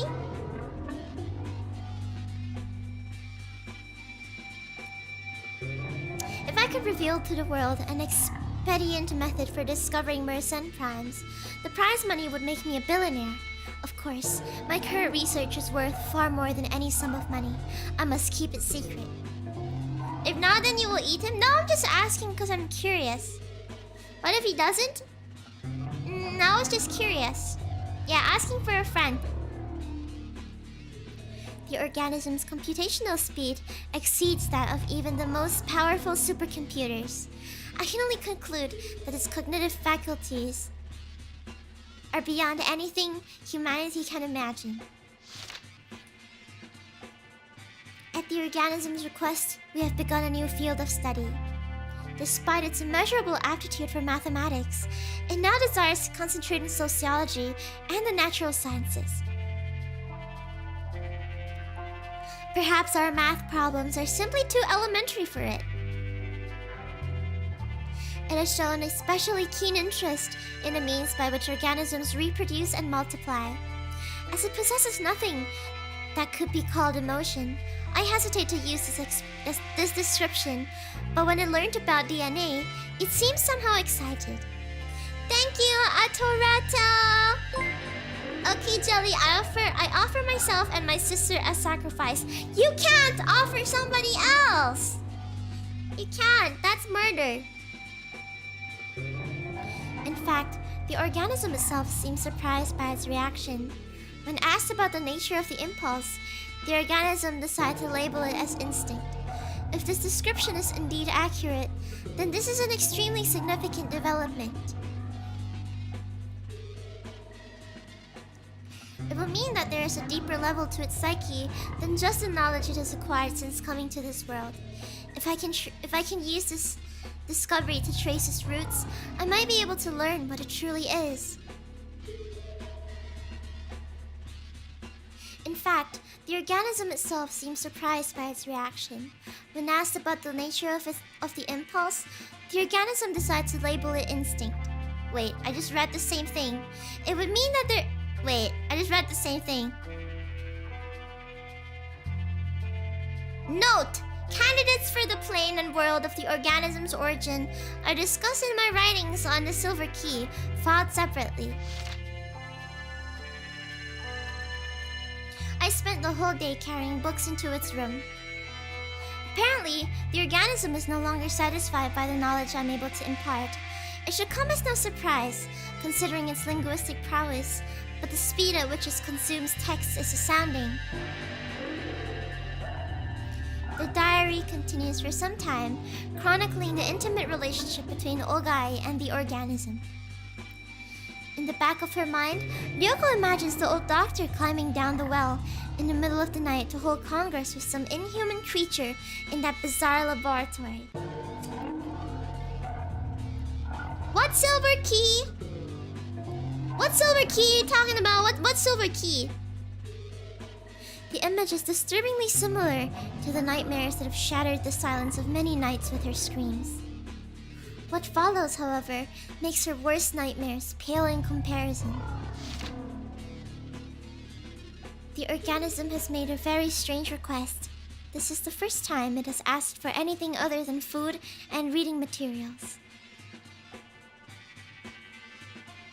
I can hardly believe it, but it wants to consume the sperm of living creatures. This is separate from its desire for food. Once again, it is describing this impulse as instinctive. Now that it has declared itself a life form that requires the seed of males, it has begun to identify itself as female. After today, I suppose I shall have to start calling the organism a she. Is the personality that she has begun to exhibit really just an imitation created for her amusement? Ever since she started to immerse herself in our literature, she has been acting astonishingly human. She identifies herself as female and already possesses an enormous store of cultural knowledge. Is she trying to create a human identity for herself based on these? I have seen her laugh, grow angry, and today she cried. Is she just copying her emotional displays? If not, then she is already. Is the soul something that any intelligent life form can acquire?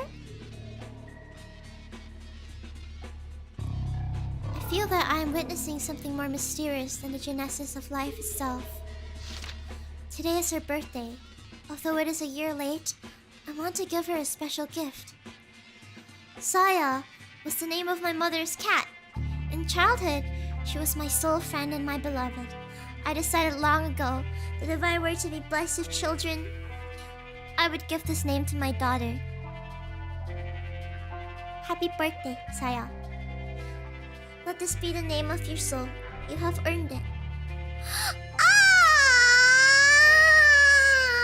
So he really did care for her. Why did old guy kill himself, though? The ability that Saya has discovered in herself is showing more extraordinary results each day. I have no doubt that she's kind of an artist. What exactly is it that she created in her body from the... She's a what?!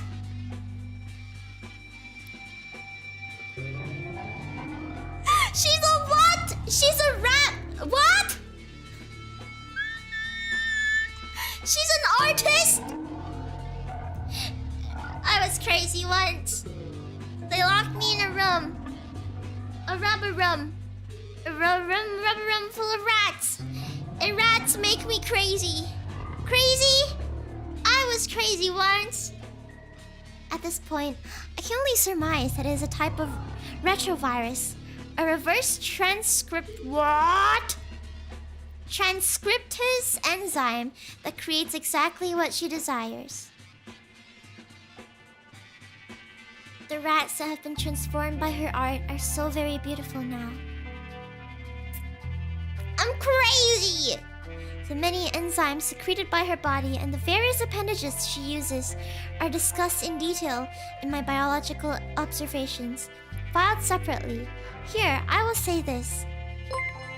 Thank you for your super chat, Mr. Yura! Thank you! By witnessing Saya perform her operations in several rats, I have gained much confidence in my theory that her body is designed specifically to manipulate the biology of other organisms. Ryoko looks grimly at the still unsorted mountain of research notes. When she finally manages to separate those papers, she'll probably find the many other files mentioned in the diary. Olgai's biological observations. At the very least, she wants to look through those before facing this thing called Saya. Under no circumstances does she want to go into battle unprepared. She looks at her watch and sees that it's already 7 in the morning. Assuming Tono Koji made no stops, he should be arriving in Tokyo about now. Now that it's too late, she wishes she'd stop that stubborn fool from leaving, even if she had to shoot him in the leg to do it.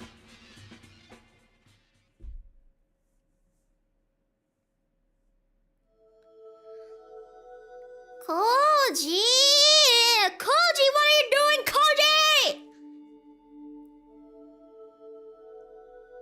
Koji pulls up 2 blocks away from the Sakisaka house and stares at the silent building. In the bright light of morning, the house seems shrouded in the dark miasma, like a black hole torn out of the landscape. Is it just a figment of Koji's imagination? Every window is closed, offering no glimpse of the inside. Koji has no way of knowing whether Fuminori is home. Let him cook even if he has no recipe? A pedestrian walks his dog down the street, glancing back at Koji through the windshield after he passes by. Koji isn't surprised by the attention. He hasn't bathed or changed clothes since spending the night buried in mud, so he must look like a vagrant even inside his car. While he looks into the rearview mirror, he sees the haggard visage of a man with one foot in the grave, staring back at him. It's hard to believe that the tired, unshaven face is really his. He's actually a hobo. If he stays here for too long, someone might report him to the police.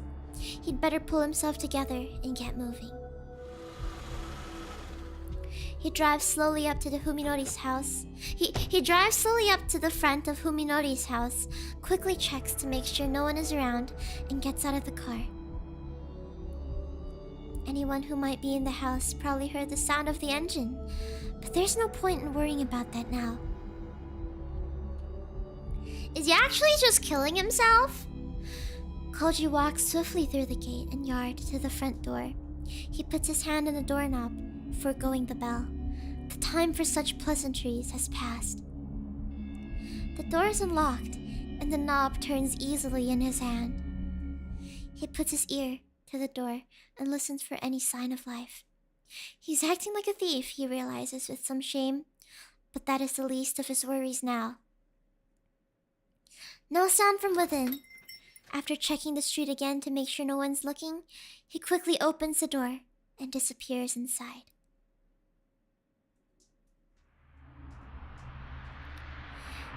Oh my god, I've seen this before. And an indescribable stink immediately assaults his nostrils.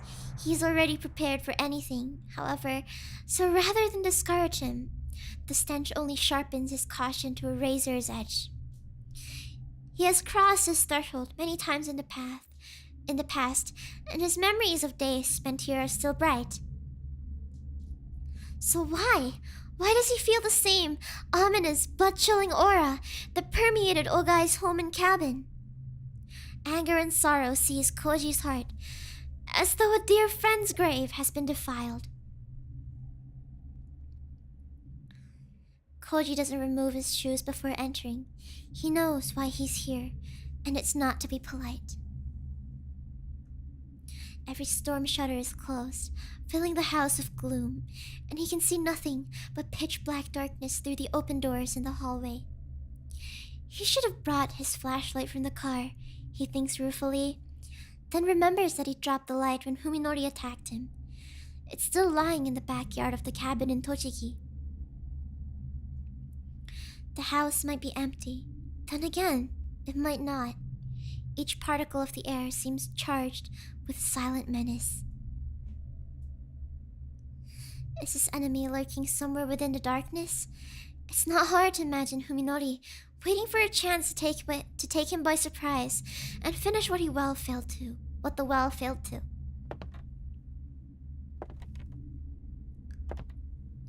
Koji walks down the first floor hallway, then climbs the stairs and checks the second floor too.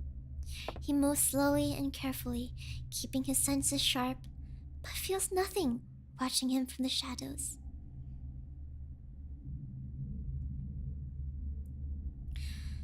After completing his round safely, he's convinced that the house is empty. He suddenly realizes that his right hand is touching the cold steel of the gun in his pocket. Did he intend to draw the weapon upon encountering Fuminori? Now that Koji thinks about it, his own actions seem mysterious to him. What is he planning to do when he meets Fuminori? Will he lay into him with curses and epithets? Will he force him to turn himself in? Or will he... Koji shakes his head. This isn't the time for such hopeless questions.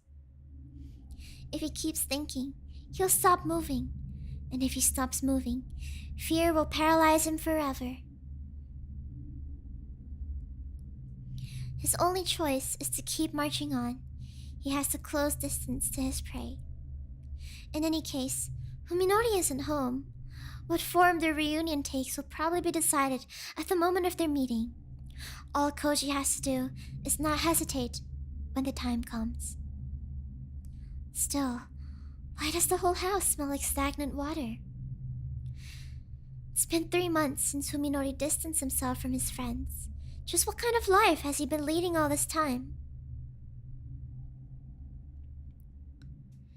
Koji enters the living room and feels along the wall for the light switch. The moment he flips it on, the answer to his question is revealed.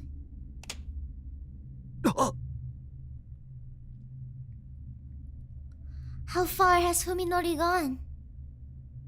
Koji realizes that this is the first time he has encountered Fuminori's insanity in visible form. From the dust piled in the corners of the room, it is clear that the paint was not applied recently. How many nights has Fuminori spent surrounded by this maddening array of color?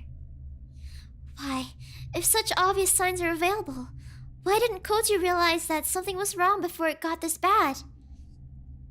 Was he deaf to the dying screams of Fuminori's sanity?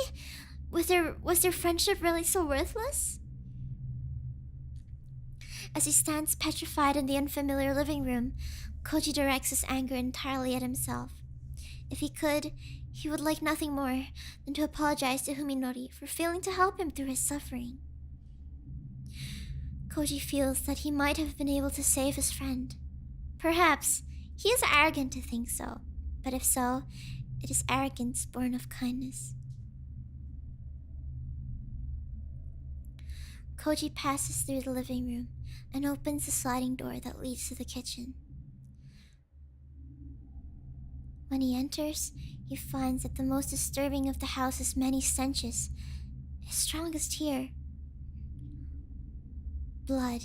The room is redolent with the smell of countless layers of blood grown stale over time.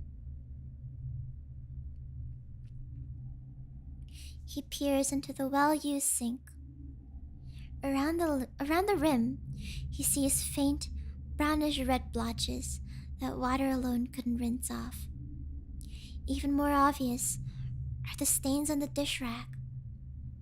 Such stains are proof that the rack has been used and reused countless times. But what could have been used on? What could it have been used on to make it that sickening burgundy color?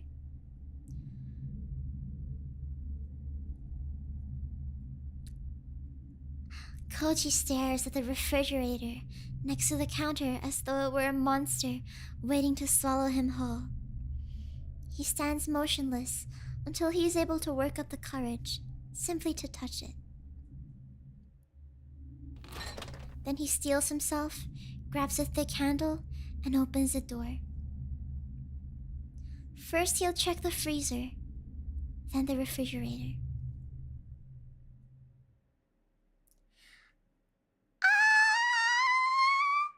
The freezer is packed with frozen meat of varying shapes and sizes.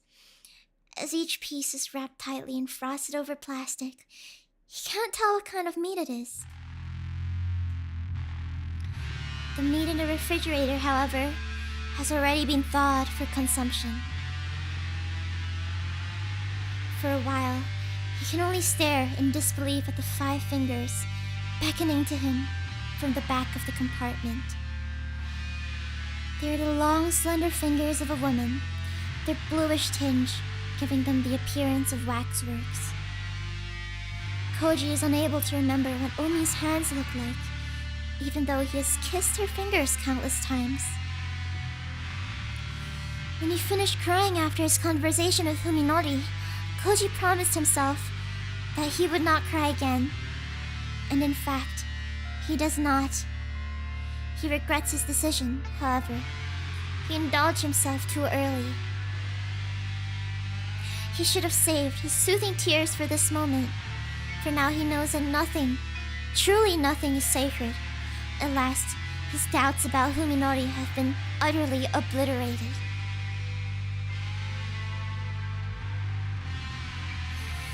Koji pulls Ogai's revolver out of his pocket and wraps his hand around its grip like he would a charm. Its definite presence, its promise of merciful annihilation, is the only thing keeping his sanity intact. He will surely use it to kill Sakisaka Fuminori. Not for revenge, not for justice, but to make this world Once more a place governed by reason. For that purpose alone, he must eliminate the anomaly. He breathes deep, exhales, then lifts his hand before his face and stares at his spread fingers. Alright, he's not shaking. He's prepared to face his new objective. Koji sticks the revolver back into his pocket and pulls out his phone.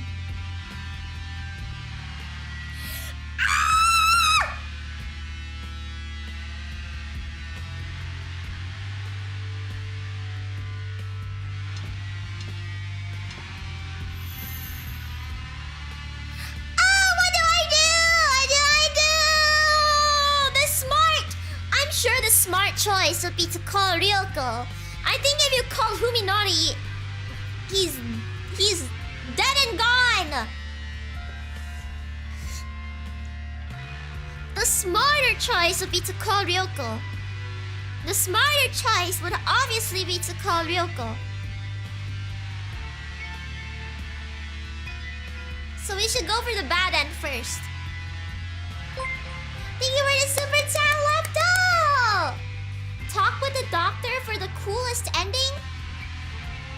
There's a cooler ending? I think calling Ryoko might be the smarter option, but Fuminori would be...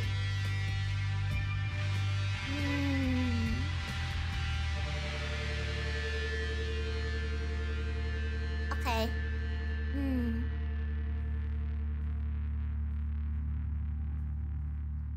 I think I'll go for the bad end first. It's time to finish this. Just as he promised earlier, Koji calls Fuminori again. The call goes through immediately. Fuminori must have been waiting for it. Yeah, Koji. どこだろうと関係ないだろう。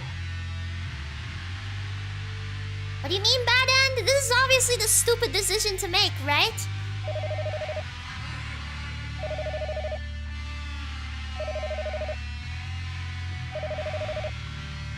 Wait. Oh, bad end! Oh yeah, Koji dies. The house phone is flashing to signal an incoming call.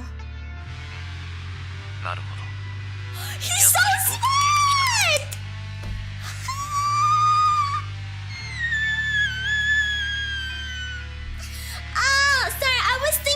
Perspective of Koji. I was like, if I call Ryoko, then she'll get too much information. She'll get the information to kill Saya and to kill Fuminori. So we're just calling Fuminori to kill Koji. Koji fell for it. You fool! Fuminori is the one calling the house, and now he knows exactly where Koji is. Koji's not dumb, he's just too soft-hearted. Yeah, it's the same thing. Being dumb is being... being soft-hearted is being dumb. He must have predicted that this would be Koji's first stop, and that Koji would call him upon finding it empty.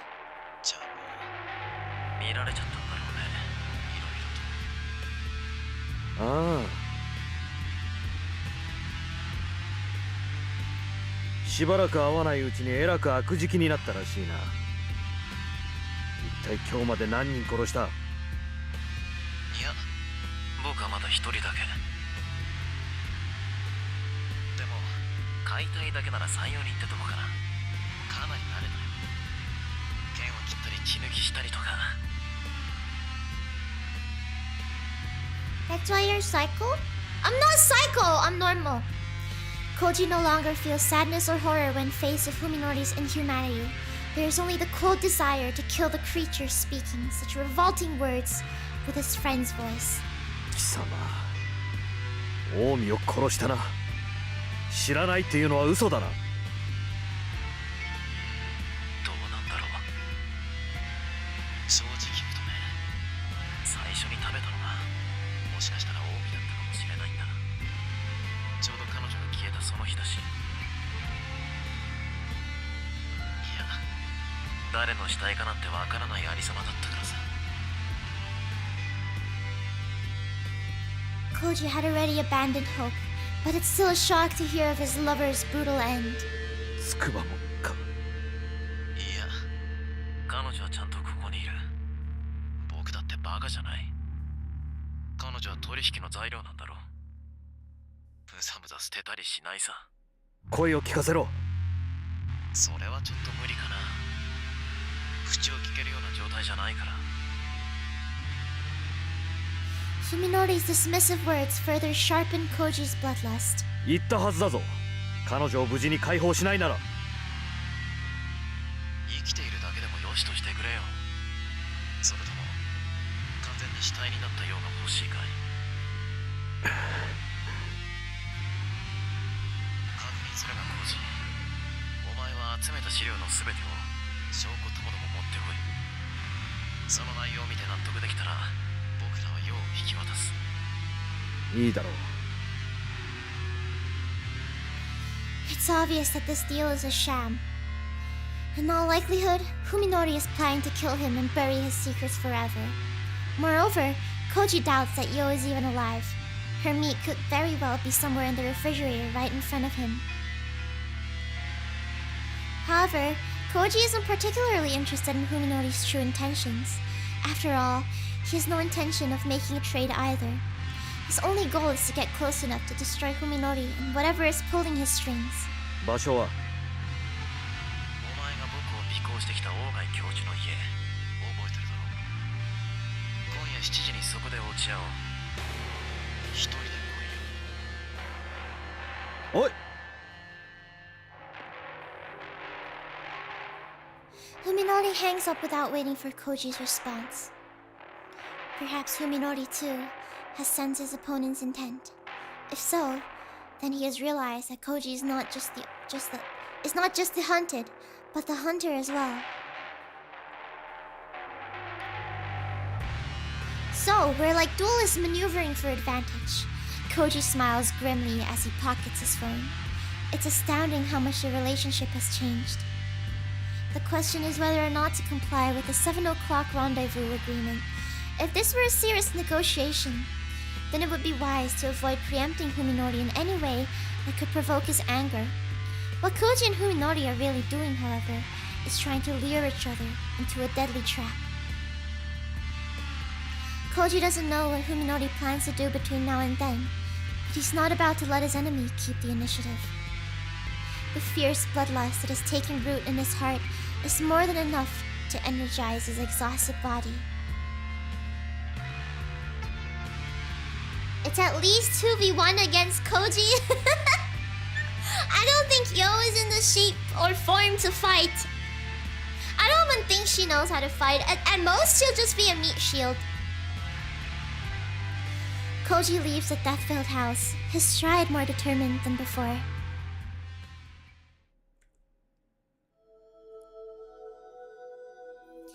Today was the first time I've driven since my accident last summer. The proposition was always too dangerous to consider, given my inability to recognize road and cars.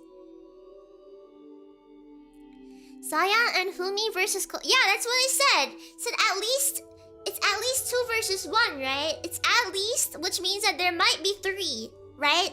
So the third would be Yo, but Yo is not in the shape or form to fight, so it's just a 2v1. A 2.5. Yeah, a 2.5. Things have changed, however. In the 3 months, I've had to adapt to my condition. I know what cars and pedestrians look like now, and even though I can't exactly see colors, I've learned to decipher lights and turn signals.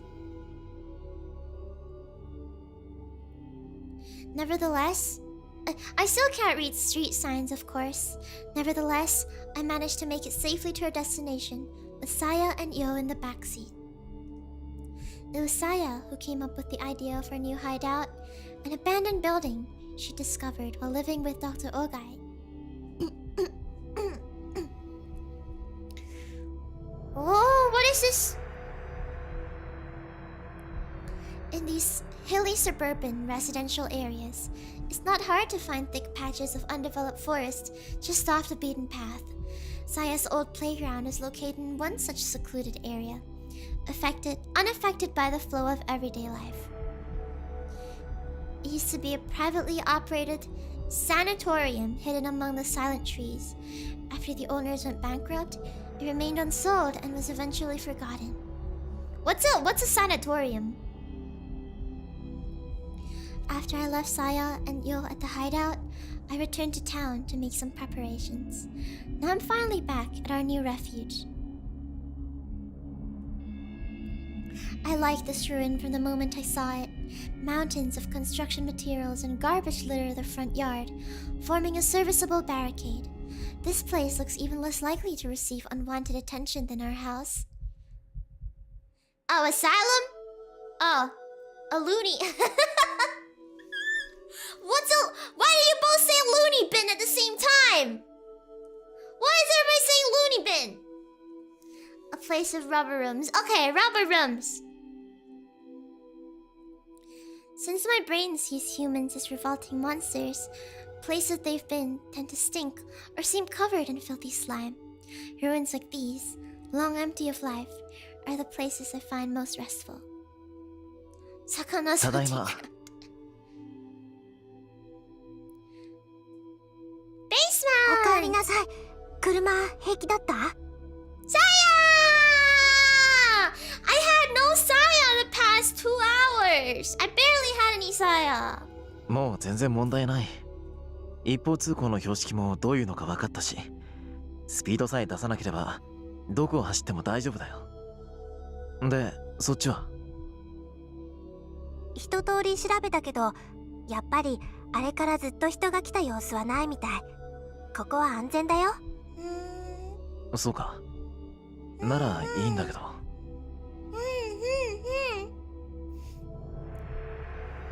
I'm a little worried that this abandoned building could become a hangout for biker gangs or homeless people.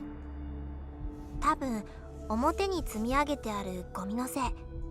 あれ普通の人間にはちょっと耐えられないんじゃないかな。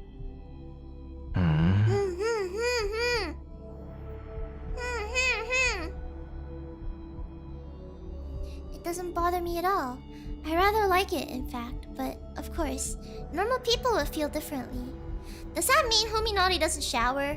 He probably stinks. で、ふみのりの買い物はいいの見つかった？あ、もちろん。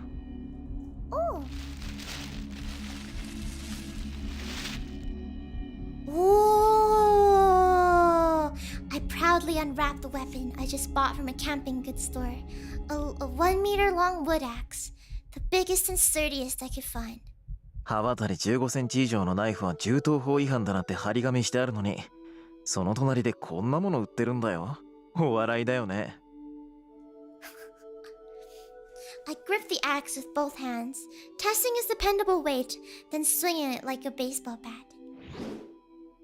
The deadly steel blade sweeps around the air, right where a person's neck would be.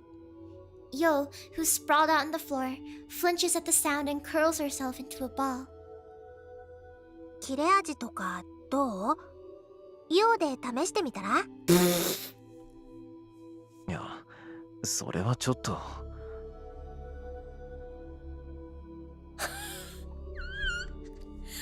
my god!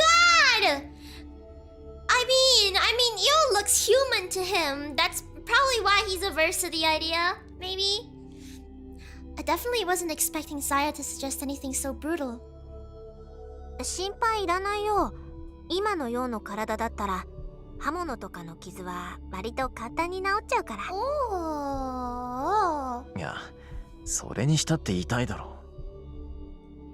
そっか。うん、そうだね。Oh, I forgot it would hurt. It must have slipped her mind completely. She smiles at the oblivious Yo as if to hide her embarrassment, then says, でもさ、痛くされた時のようの声って、それはそれで可愛いよね。いや、やっぱり人間に斧で切りかかるってのは気が引けるよ。See, he still has humanity left in him. そうなの？じゃあ、コウジさんは？そりゃだって。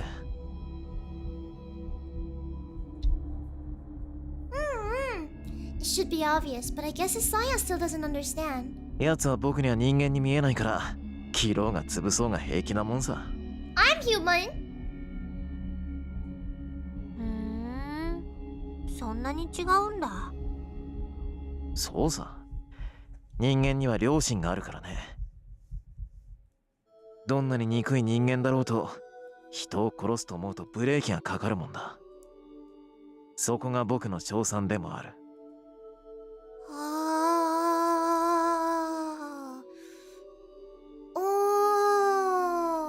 Oh, that makes sense. That makes sense. Saya seems awfully subdued. I guess she's concerned about what'll happen when I have it out with Koji.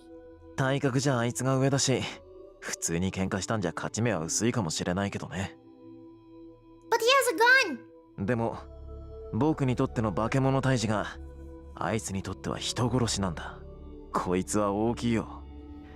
あいつはきっと最後の瞬間で隙を見せる。なんだか不安なんだよね。そういう心理戦っていうの確実じゃないっていうか。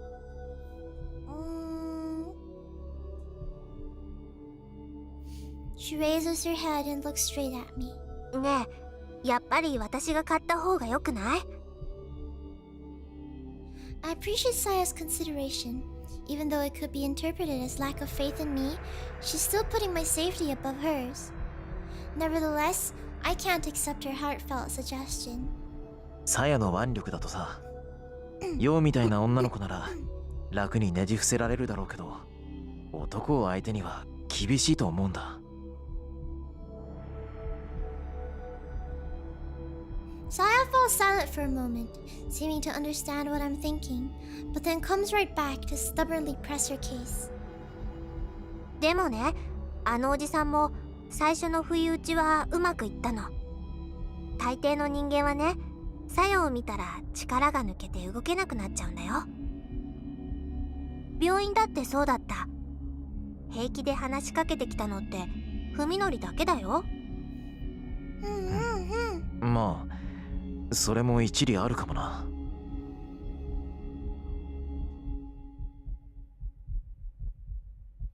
I can't imagine it personally, but I suppose it's possible that Saya's appearance is shocking enough to make someone lose their nerve. Suzumi was able to gain the advantage because he had the same condition as me, which let him see Saya as a cute girl. Fear doesn't necessarily make people weaker, however. Depending on the situation, it can even send someone into a berserk rage and make them harder to put down.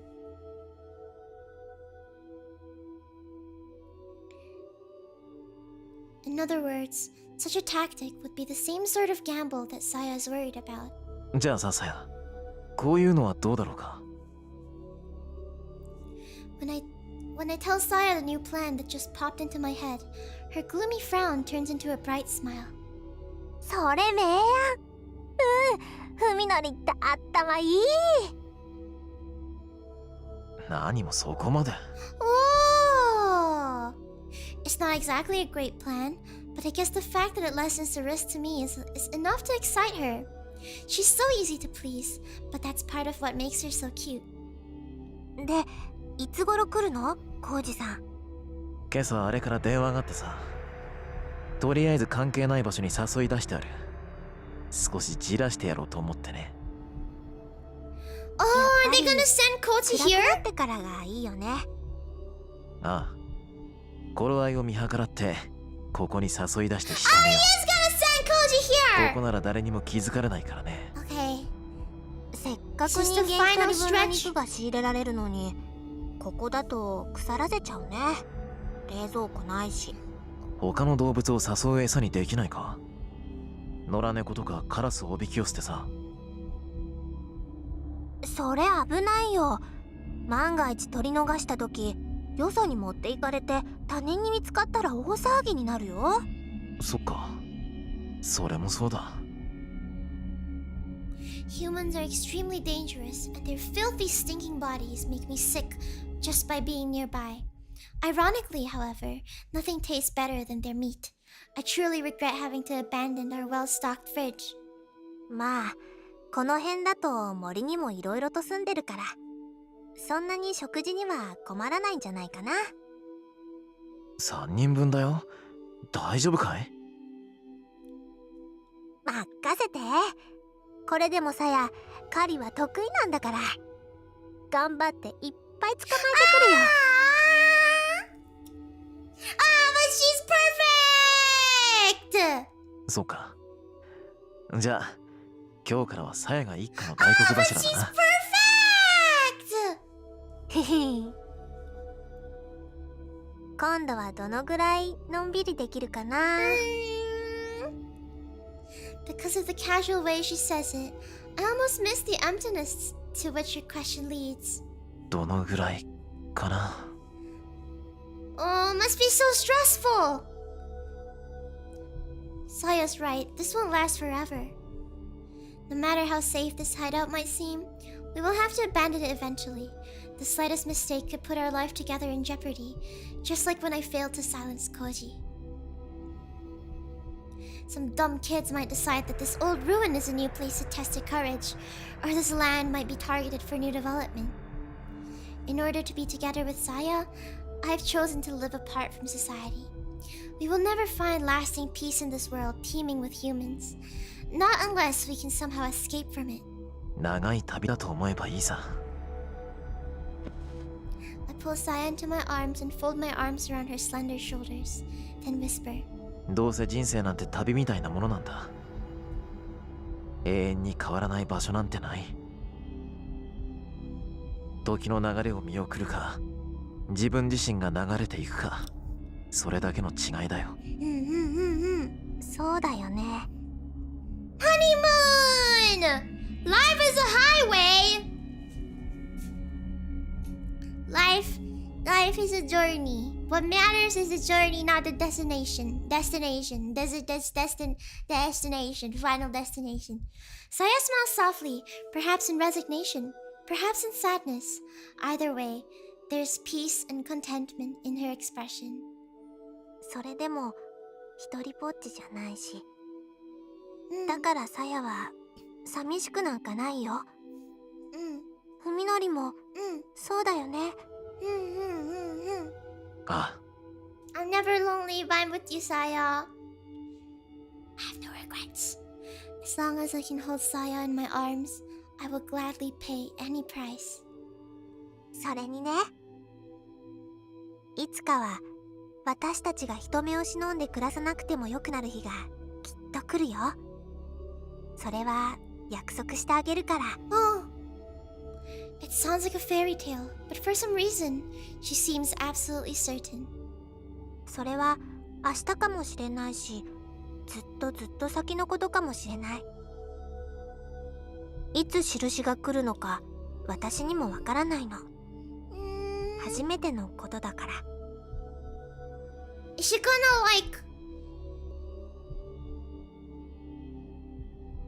Is she gonna turn everybody into meat people? ほんのちょっぴり怖いんだけどね。I have no idea what Saya's prophetic words mean, but this isn't the first time she's said or done something mysterious. She's performed any number of miracles already. 僕らにも。 Now there she's gonna give everybody meat vision.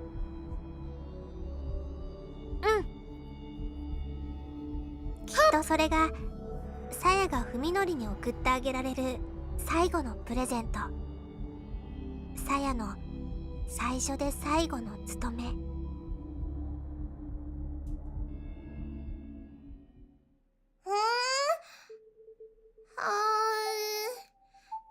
Koji has nothing to do but wait.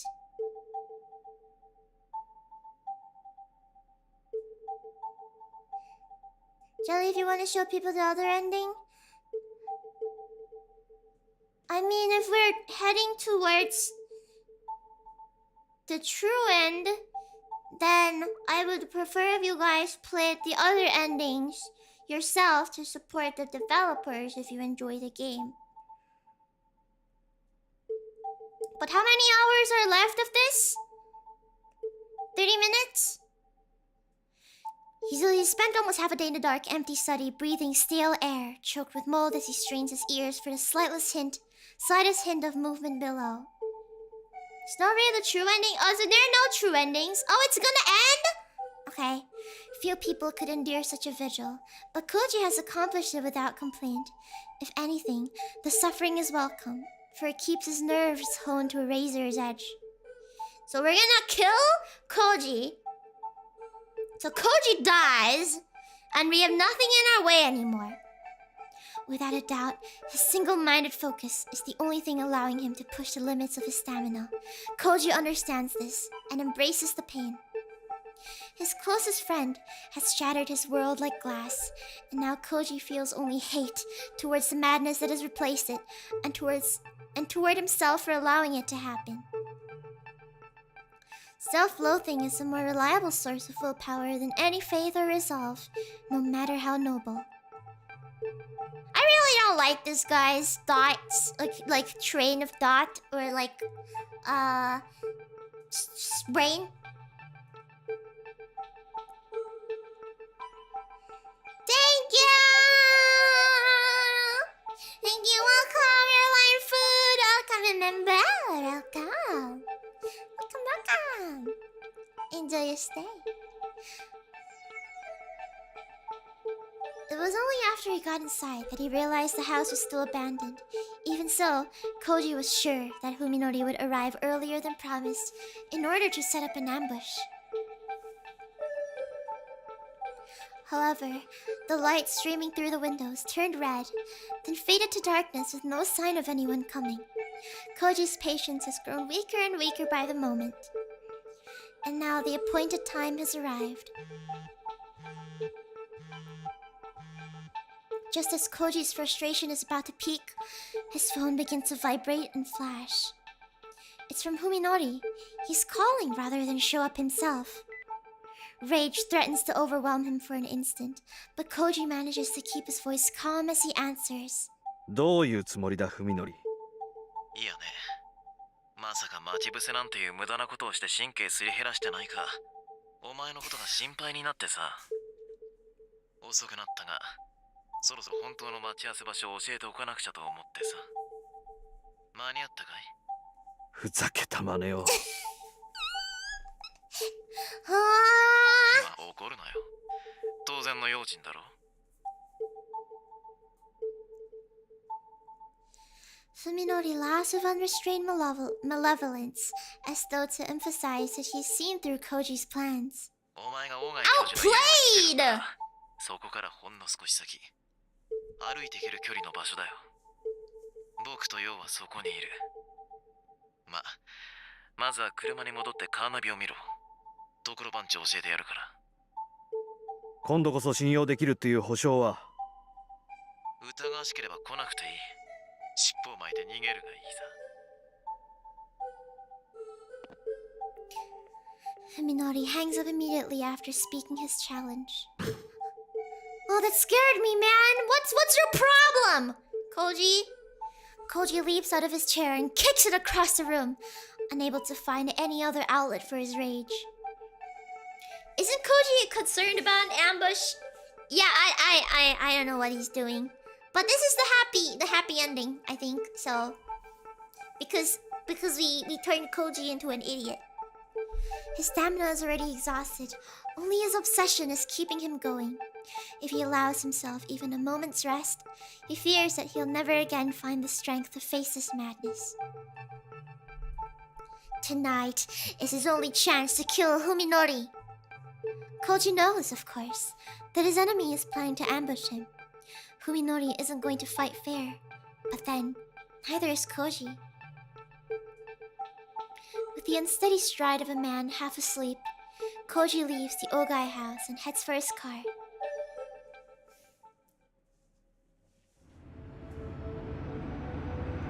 Only the base of these foothills has been developed for housing.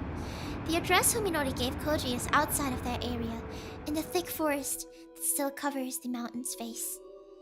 His car's GPS shows a road that leads nowhere, but according to Fuminori, there should be an old abandoned sanatorium there.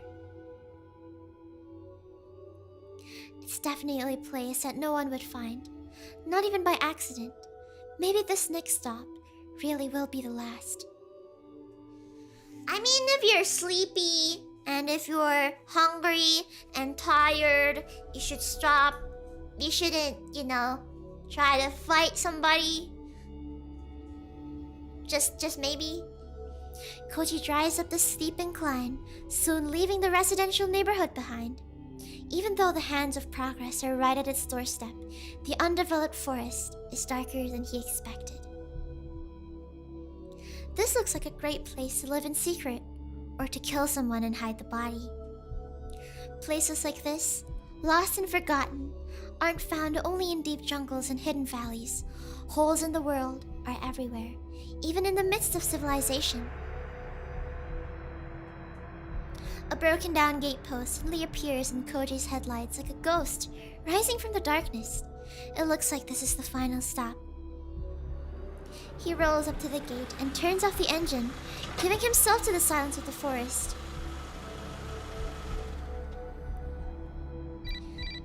His phone starts ringing almost immediately. He doesn't need to check who it's from. 着いたぞ。あ、聞こえてた。ようこそ我が新居へ。Fuminori is nearby, close enough to hear the sound of the engine. A shiver of excitement shoots up Koji's spine. 中に入ってこいよ。ようも待ってる。Fuminori hangs up without another word. After grabbing his new flashlight from the glove compartment and checking that the revolver is still in his pocket, Koji opens the door and gets out of the car. Mountains of trash litter the front yard, forming a serviceable barricade. Koji sees everything, from small refrigerators and mopeds to huge chunks of concrete and plaster that must have been abandoned by construction workers. The fact that they could get away with leaving all this stuff behind shows just how remote this place is. The moon is brighter than usual, allowing Koji to walk through the front yard without tripping on debris. Staying alert, he heads for the building beyond the mountains of trash. Something must be buried underneath the piles of garbage, because the whole yard is filled with the sharp stink of chemicals. Even the homeless probably wouldn't come to this place. If you need to get out of the wind and rain, there are plenty of shelters more suitable. How many times now has he stood like this, alone in some ominously silent place far removed from his everyday life? Stinky! Sneaking into deathly quiet houses to find traces of unimaginable happenings has become as normal as going to class. The houses that he explored before were like freshly shed cicada shells, empty and dilapidated, but with traces of the life they had sheltered. This place, however, is different.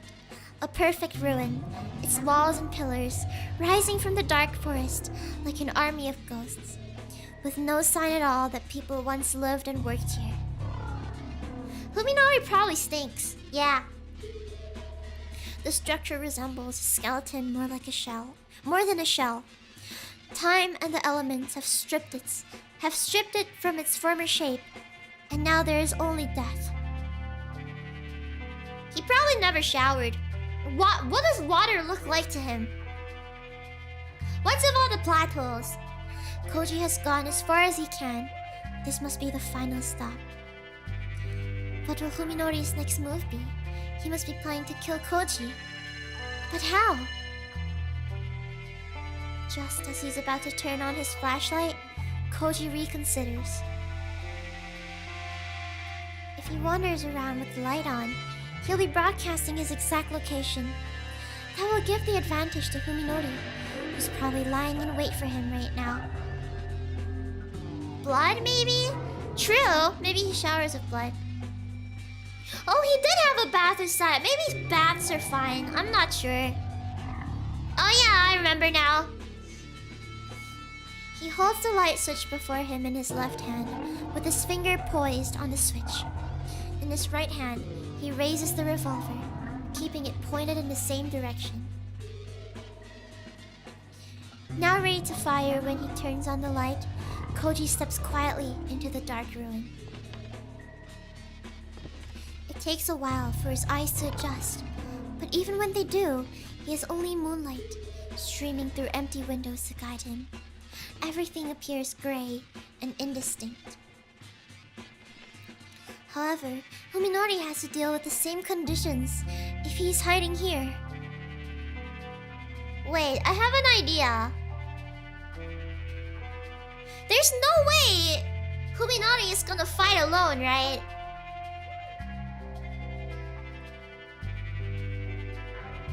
I have no idea. But there's no way Fuminori's gonna fight alone.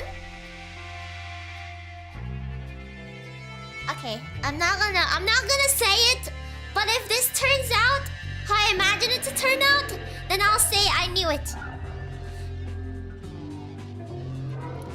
The rooms on both sides of the hallway are all open. Some are even missing their doors. Koji creeps up to each entrance, checks to make sure no one is inside, then carefully proceeds on. The stink that he noticed in the garden has changed. Now it smells more organic, like rotting meat. It's the exact same smell that filled Fuminori's house.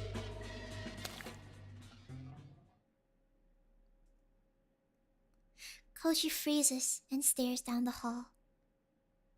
It was a wet sound that he heard just now, like someone dragging their feet through a swamp, and it came from the room at the end of the hall.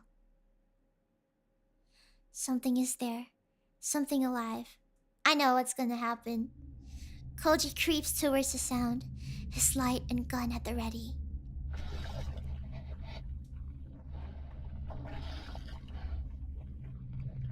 Squish, squish, squish. Now it sounds like someone squeezing mud through their fingers, and as he gets closer, Koji begins to hear breathing. Could it be Fuminori? No, that's impossible. He should be waiting for a chance to ambush Koji, not making careless noise. As he proceeds, the strange sound coming through the cracks in the concrete walls grows clearer. I knew it!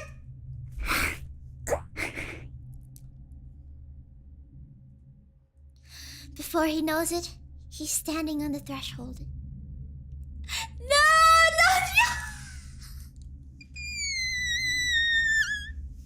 Of course they use her as a decoy! He's probably gonna blow all his 4 bullets on her. The room is filled with thick, viscous darkness.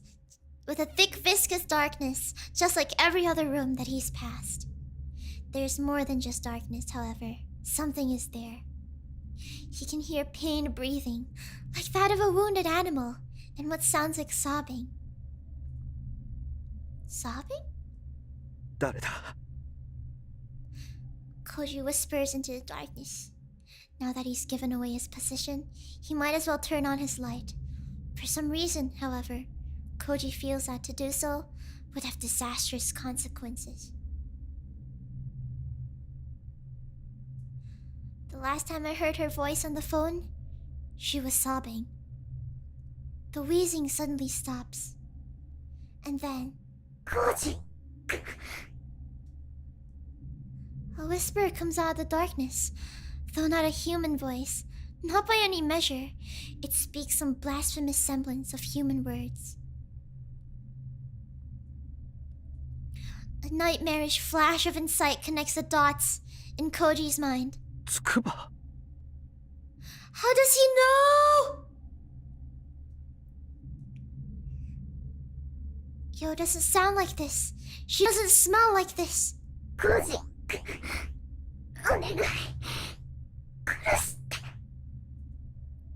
But if it's not Yo, then how does it know its name?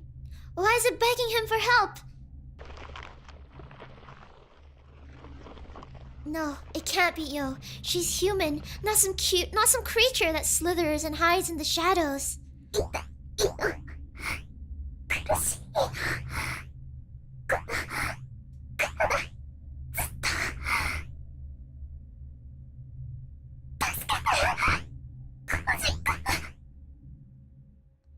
thing wriggles closer. His reason cries out, imploring him to switch the light on before it's too late. Or to run, or to turn and run, if he cannot.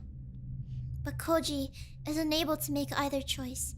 He can only call out invade into the amorphous shape in the darkness. つくばなのかなおいまさかつくばなのかすいません。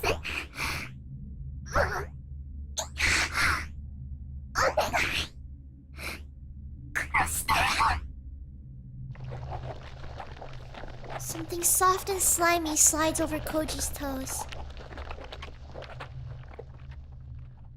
Instinct overrides his will, forcing him to turn on the light and shine it at his feet.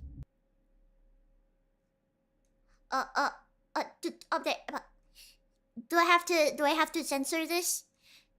The white beam reveals everything. The merciless truth that finally shatters Koji's sanity. Terror wipes his mind of all but two words, gun and trigger. His finger responds with instant obedience. One! There's an explosion of light and sound, both more intense than he anticipated, and then the destructive forces are swallowed up by the darkness. His ears are still ringing from the bang, but he hears a weak voice coming from the shadows.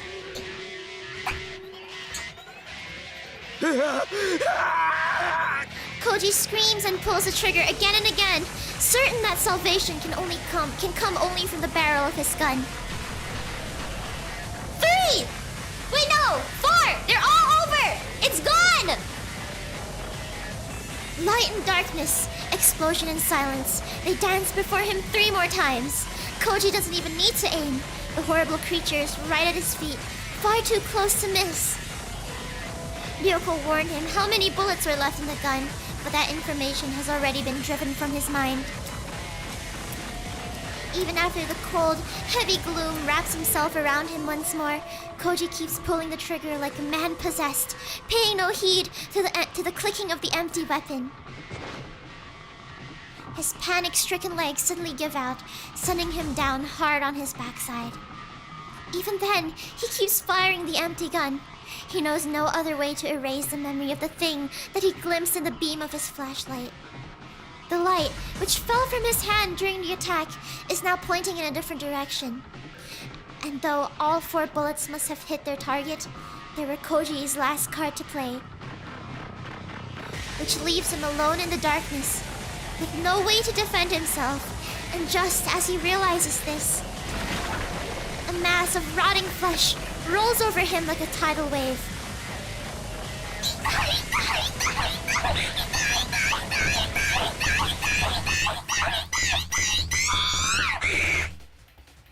He can no longer even scream as the thing pushes him onto his back. With fear seizing his throat in an iron grip, Koji struggles desperately against the monster as it crawls up his body towards his face. Covering his face with his left hand, he scrabbles wildly along the floor of his right, searching for a way out that doesn't exist. His mind is that of a feral animal, empty of everything but primal terror. And that is why, when his right hand closes around something hard at the last moment, he recognizes it instinctively as a weapon. Putting every ounce of strength into his arm, Koji slings a heavy object at the creature on top of him. He hears the thud of a blunt object striking something soft and wet, and then Koji's attacker rolls off him. As soon as he's able to move again, Koji leaps to his feet and grabs his new weapon with both hands, brandishing it like a charm to ward off evil. Only now does he realize that he's holding a rusty steel pipe! Pipe! Pipe! Pipe! Pipe! Pipe!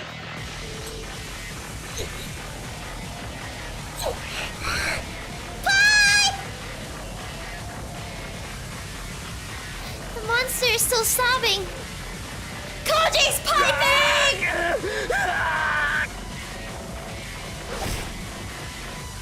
With a cry that is part scream, part roar, Koji raises the steel pipe and brings it crashing down on the cowering creature.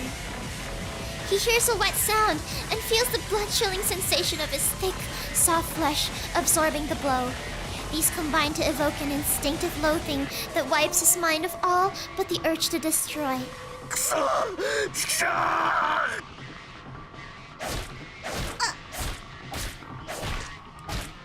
Consumed by the same desperation with which he kept firing the empty gun, Koji rains blow after blow down on his enemy. After the 10th blow, it stops sobbing. After the 20th blow, it stops moving. And after the 30th blow, it begins to feel and sound more and more like he's beating a puddle of viscous liquid.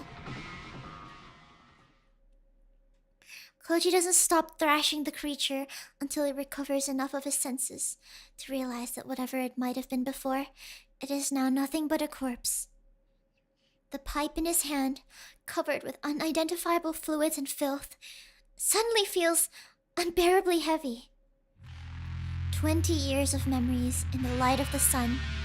If they were indeed precious to him, then he should never have come to this place. The black flames of despair rise within him, consuming fear and revulsion and pity. Only rage and hate remain. Every cell in his body cries out for vengeance, for the blood of the man who poisoned him with truth and tore him from the womb of innocence. And then Koji, slave to hate, hears the sound of something sneaking up behind him. Koji whirls, swinging his pipe with all the force he can muster. His enemy hastily leaps back to avoid the pipe, surprised by his failure to catch Koji off guard. Twisted shadows dance in the beam of the light on the floor. Readying his pipe for the next blow, Koji faces off against the second attacker. Fuminori. Before this moment, Koji could never have imagined that he would ever speak his friend's name with such hatred. おいおい今の一振りまるっきり手加減抜きかよ Sorry, his posture! Look at him! Look at his smile! He's never smiled like that in his life! Hey, that was a pretty heavy swing just now. You trying to kill me or something? He's just a funny guy. He's just a silly lad. Here's Fumi! Even now, Fuminori is smiling, as though the huge axe in his hands is just a sick joke. 参ったな正直なとこお前はもう少し迷うもんだと思ってたんだけど迷うんだぞ俺が Oh my god, that's so cool! 貴様に Koji sneers too, unable to contain his contempt for the notion. 貴様近江をどうした筑波に一体何をしたそれを考えてもまだ俺が貴様を殺すのに迷うだと And get ready to TW's TW crop! Fuminori looks like the George Costanza. I seriously hope you guys don't do this to me. He really does! そいつは言いがかりのつけ方が逆だろ He really does!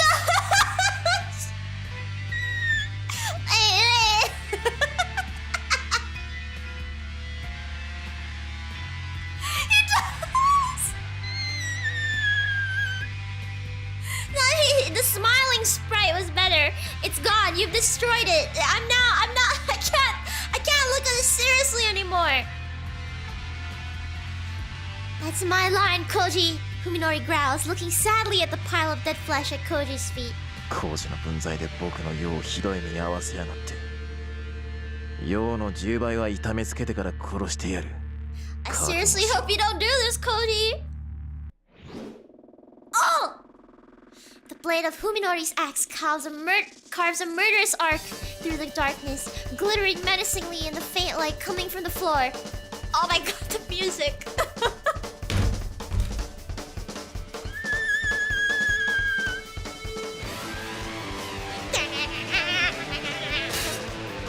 Koji raises his pipe to block the ferocious swing.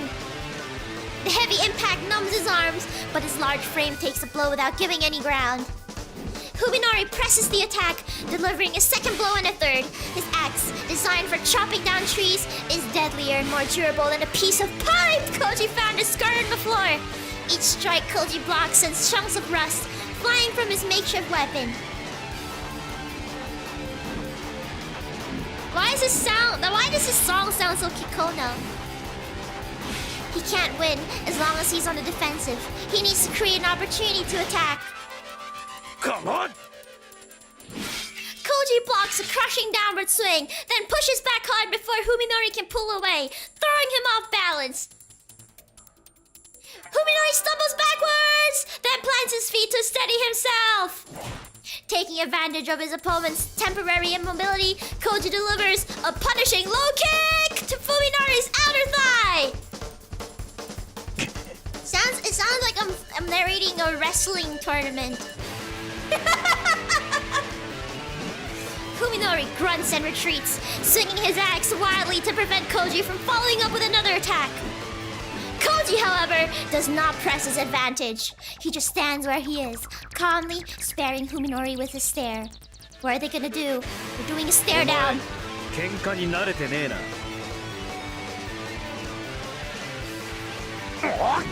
We have some mockery from what's his name? Koji! Fuminori roars and comes in for another attack, but the damage to his right leg seems to be slowing his swing. Easily blocking the axe with his pipe, Koji waits for Fuminori to exhaust himself. Fuminori delivers blow after heavy blow, howling savagely all the while. What he does not realize, however, is that the situation now favors composure, not brute force. What is Fuminori gonna do now? When Fuminori raises his axe high for yet another attack, Koji sees his movements have grown dull enough. Seizing the opportunity, Koji charges into Fuminori's range and grabs the haft of his axe with his left hand.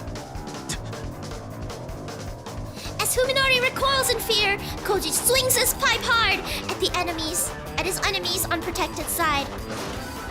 Ah! That's his ribs! Koji has his ribs!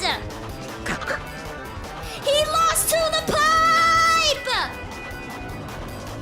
The pain drives Fuminori to his knees. Staring down at Fuminori's defenseless head, Koji, surprised by his own lack of emotion, raises his pipe high to deliver the finishing blow. Is he gonna do it? Koji! Oh, we have a third contender! We have a third contender!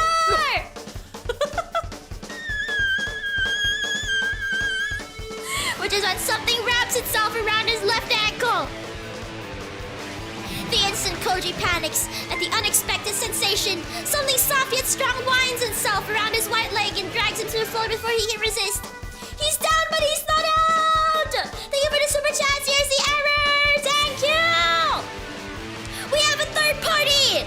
He twists his body and tries to swing the pipe at the unseen enemy behind him, but his right hand, too, is seized by the same flexible force. Is it over? He wasn't able to feel it through his pants, but now his blood turns to ice as the cold, slimy sensation of the thing wrapped around his uncovered wrist. That monster's still alive? He thinks. いいぞ、さや。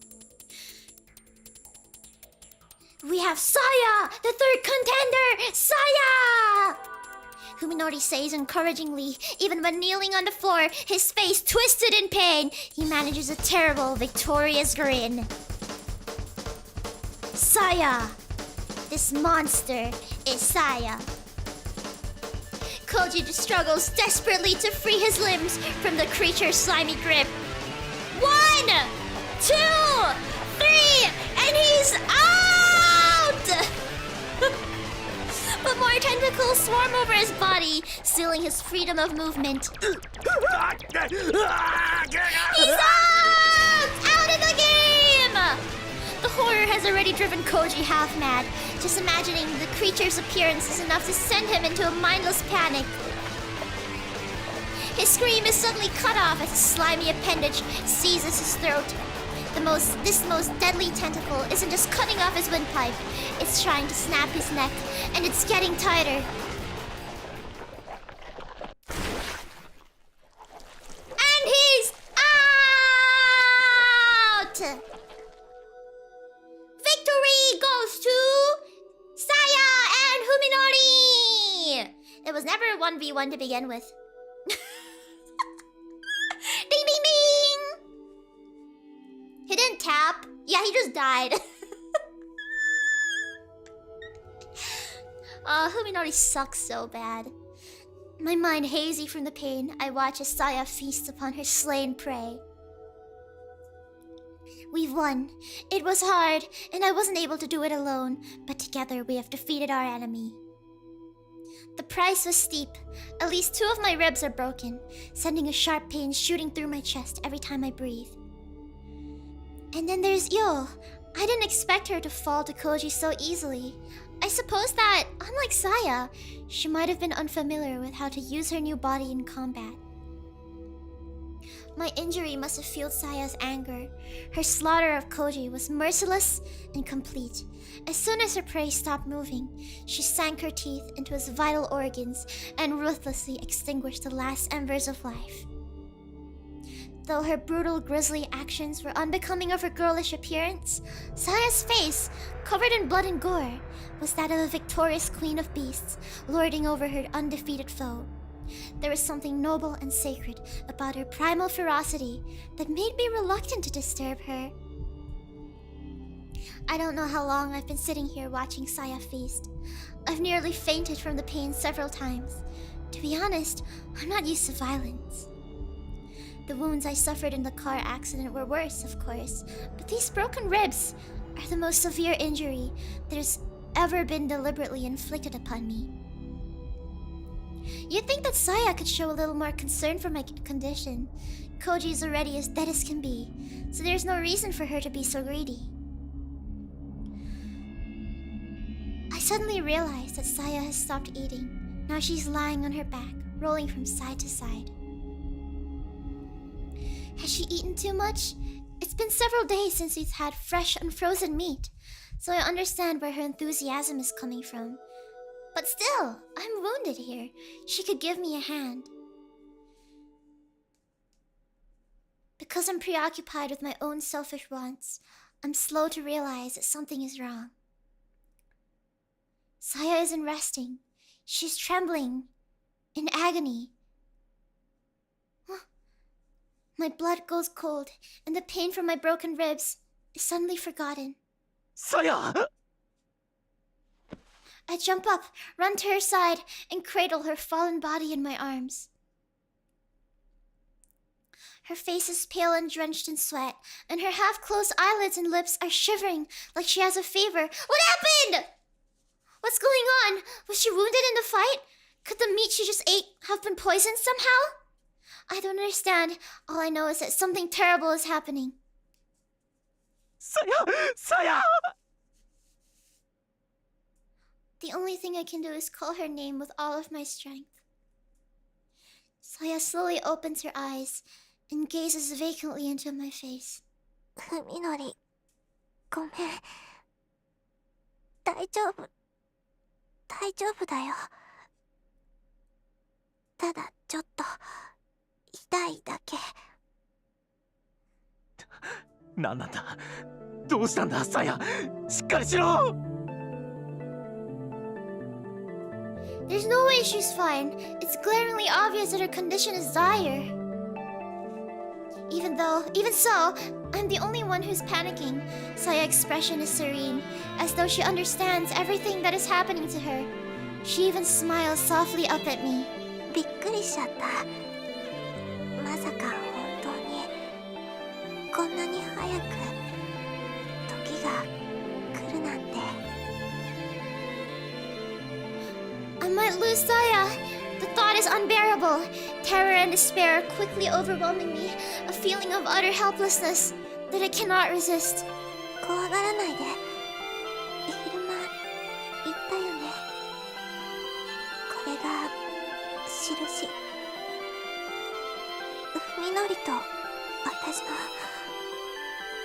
たった一つの希望。どういうことだよ。わけわかんないよさや。しっかりしてくれよ。Zaya answers my tearful entreaty with a smile like that of a mother comforting her child. さやはね、頑張るって決めたの。 Pregnant? だってふみのりはさやのこと可愛いって綺麗だってそう言ってくれたから。やめようよさや。 Whatever is happening, I can't just sit by and watch as it causes Saya such agony. もういい。無茶しないでくれ。何をするつもりか知らないが、サイが苦しむ姿なんて見たくない。ひどいな。ふみのり、分かってよ。 In a soft voice, she reveals her secret. 生まれるんだよ。さやとふみのりの子供たちが。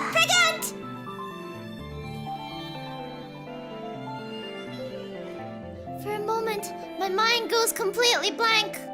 そんな Pregnant! いつの間に。私もね、びっくり。ねえ、ふみのり。 Saya's labored breathing speaks to the terrible pain her tiny body is suffering. Even so, she wraps her arms tightly around my neck. 外に連れてって。広いところ、空の下に。 I nod. What else can I do? If I speak, I'm afraid that I'll be unable to hold back my tears. I mustn't cry. Not when Saya is facing her torment so bravely.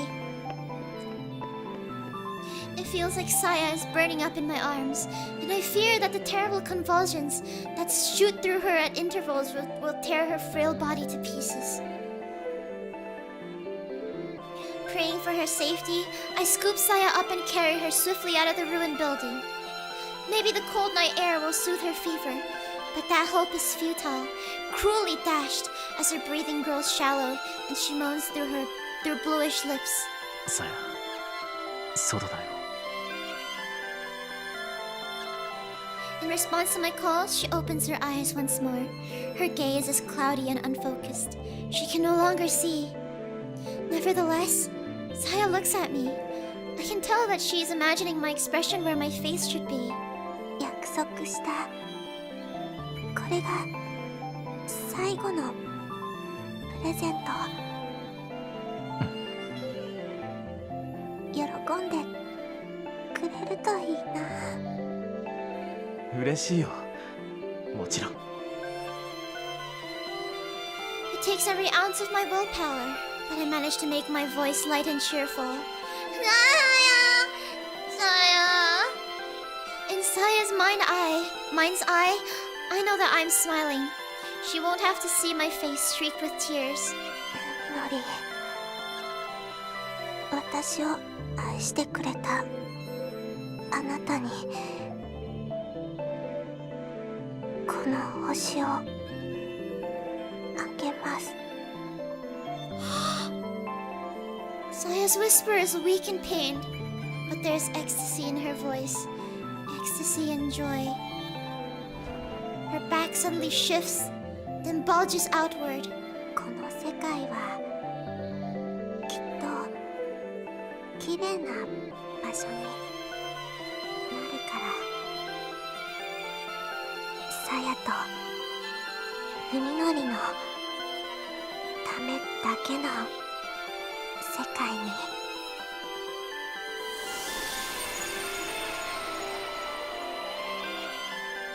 And then, Saya blooms! Saya!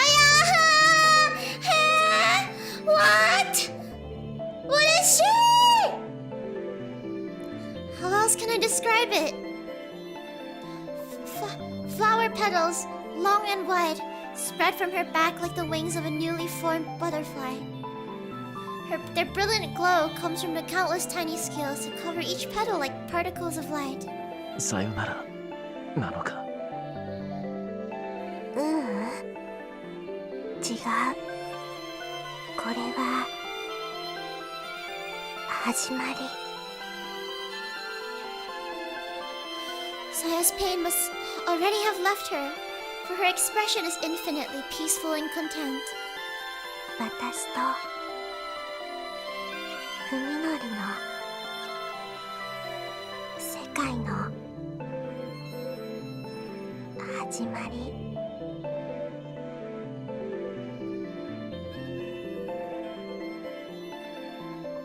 The radiant motes rise on the wind, painting rivers of light in the frozen winter sky. It's beautiful, overwhelmingly, painfully beautiful.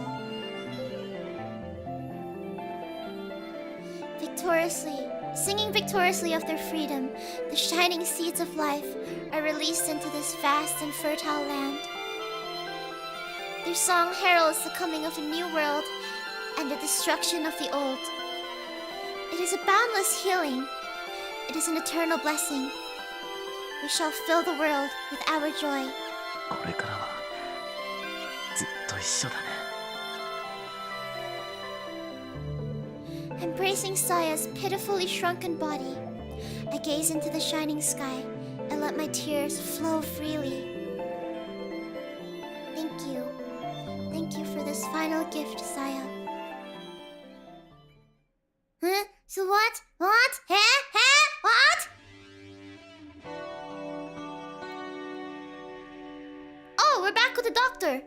She was worried at first how long the preserved foods in the underground storeroom would last her, but now it seems that her fears were unfounded. It's the liquor she should have worried about.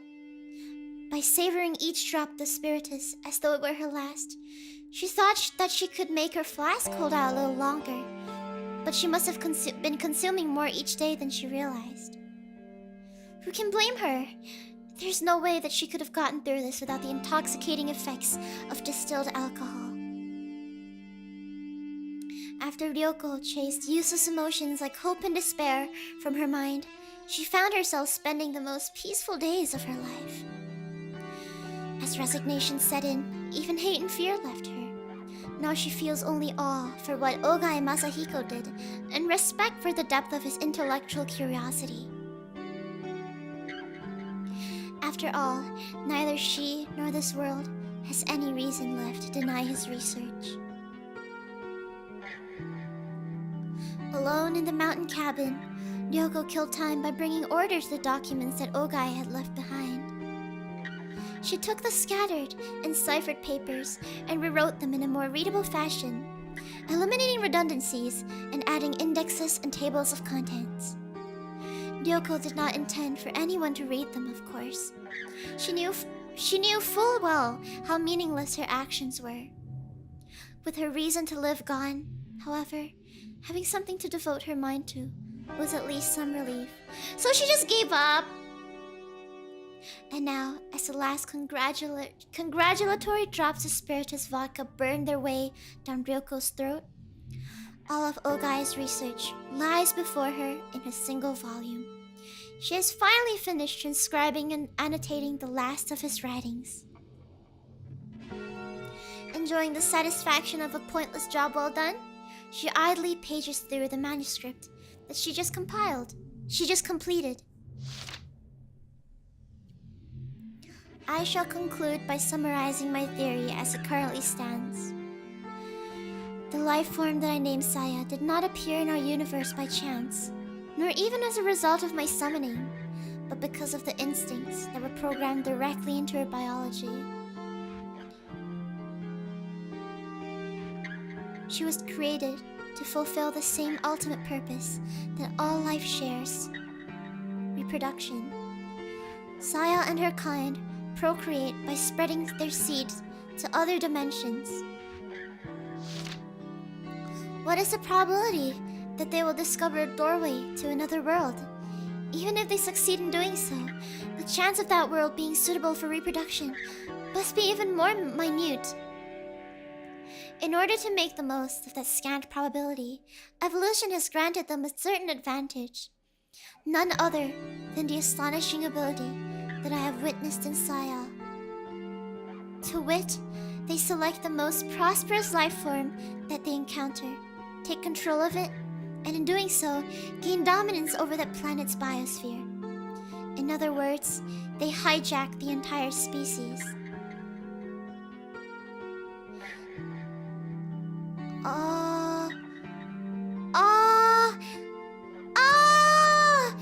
They do this by analyzing their target's genome, then overriding its genetic code to remake it in their own image.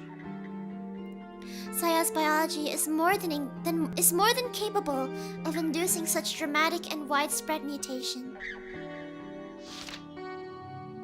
There is a significant probability that the target species will have evolved into intelligent life. This element may be necessary to gaining control of a planet's environment. Therefore, Saya and her sisters also plunder their target's culture and psychology. Their extraordinary learning ability and intellectual curiosity are likely instinctive tools that enable her to inherit the target species' entire wealth of knowledge. Everything is meat now? In fact, it may be that Saya's kind has always had its sights set on intelligent life. Perhaps they wait patiently for some foolish, extra-dimensional species to gain knowledge of other worlds, and, in attempting to satisfy its curiosity, make contact with the outer universe in which they dwell. Rather than send Saya and her kin on the dimensional journeys with only luck and their own strength to depend on, would not waiting for such contact greatly increase the chance of finding a world worthy of conquest? Just as I, having acquired the Silver Key, fancied myself an explorer of the unknown, how many intelligent life forms on other worlds have thoughtlessly congratulated themselves for discovering Saya's sisters.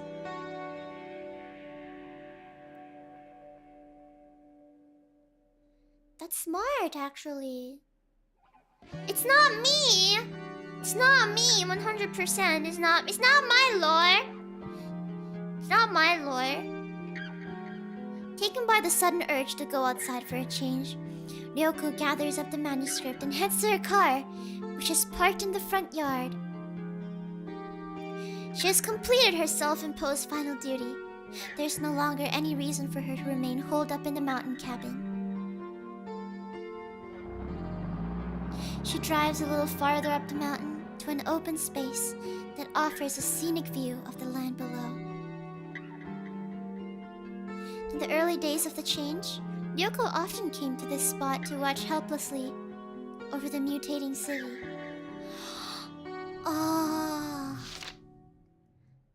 The one flaw in my theory comes from none other than Saya herself. After using me to learn everything she could about humanity, Saya should finally have been prepared to begin the last stage of her invasion. However, she never carried out her mission. Why? I hypothesize that Saya was an irregular among her kind. It is said that the human race's intelligence has allowed us to conquer our natural instincts. Perhaps, in absorbing the human psyche, Saya accidentally inherited the disease that infects our entire species. What is human love, really? What behavior could be more of a hindrance to the efficient propagation of a species? I'm reminded of how, at the end of her studies, Saya consumed vast quantities of romantic literature from all over the world. What is love? Baby, don't hurt me. Don't hurt me. No more. She tried to understand romance, an integral part of the human reproductive process. As a result, she might have unwittingly neutered her own unparalleled reproductive abilities. After all, she had not known love. She had come to this world to rule it in our place, but had studied humanity and had studied humanity to fulfill that purpose, but ultimately, she could not share love with a human. Without love's blessing, Saya was unable to find the passion to fill this world of her kind. In learning all that there was to know about humanity, she herself had become hopelessly human. See, it comes back to the question, what is humanity to you? Humanity is, to me, the values and morals of being human. Weary of loneliness, she despaired of the world. How pure her maiden soul must have been. If this hypothesis is correct, then it means that I have failed as her teacher.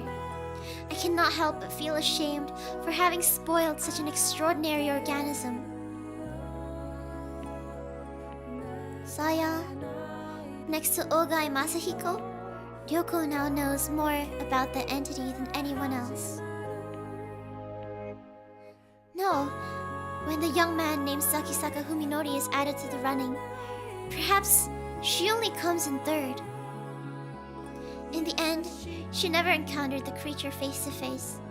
She would like to have met it once, though. If Ogai's analysis of Saya's psychology is correct, then it must have been Sakisaka who restored her desire to conquer the world. Perhaps, as Sakisaka's chief physician, Ryoko played some role in bringing that lonely young man and Saya together. In which case, she should at least have had the right to attend their wedding to end all weddings. She might even have charged them a matchmaker's fee.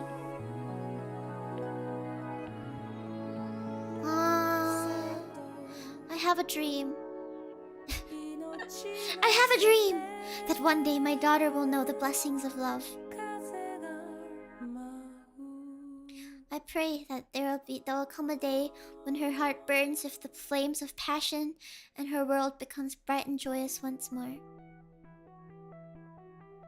When that day comes, Saya, your terrible, irresistible purpose will surely consume us. That your progeny may flourish. The whole world will know your love and be reborn. Hey, isn't this like Zerglings? Ah, what wonders the future holds. I deeply regret that I must end my life before I can see that day come. But the footsteps of those who would destroy my dream grow closer by the hour. If I seal my lips in death, then their grasping hands will not reach you. Please forgive me, my daughter, for leaving you alone in this barren world. With the knowledge that you now possess, I know that you will find your own path. The radiance of your hard-won soul shall light the road ahead. Have no fear, have no doubt. March onward until you reach your answer at last. And I, Saya, will dream forever of the world that you will create. Perhaps it is the isolated environment of the mountain air.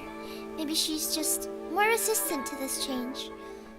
Whatever the case, Ryoko has not yet become as inhuman as the creatures wriggling through the city below. She does not know exactly how many people on this planet should still be called human. But she's still one of what must be only a handful of survivors who are left to watch over the end of mankind. Of course, it's only a matter of time before she changes too. It has been 3 days since she chopped off her right hand, which had ceased to function as anything resembling a human hand. But the itching that has spread across her entire back is growing more intolerable by the hour. She could look in a mirror to see what she's becoming, but she doubts that it would make her happy. Ryoko thinks that maybe it would be best to just go to sleep here, with the world spread out before her. When she awakens, perhaps she'll be ready to descend the mountain and join in the city's revelries. Or maybe she won't even need such resolve anymore. Whatever the case, Ryoko thinks dreamily as she licks the very last drop from her flask.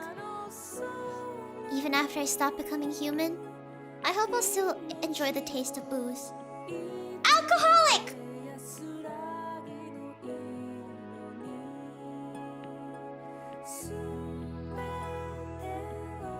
Is it over? It's over! It's over! She's Tenma. She's alcoholic. Would Tenma use guns? Ask Tenma if she has a sawed-off shotgun. It's over! It's over!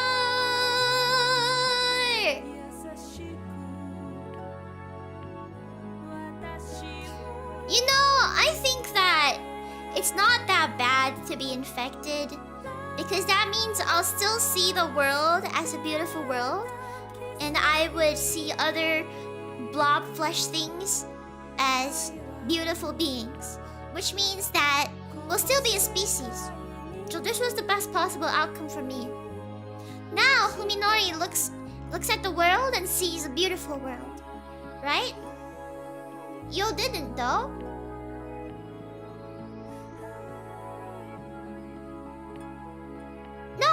No, what? Yo got.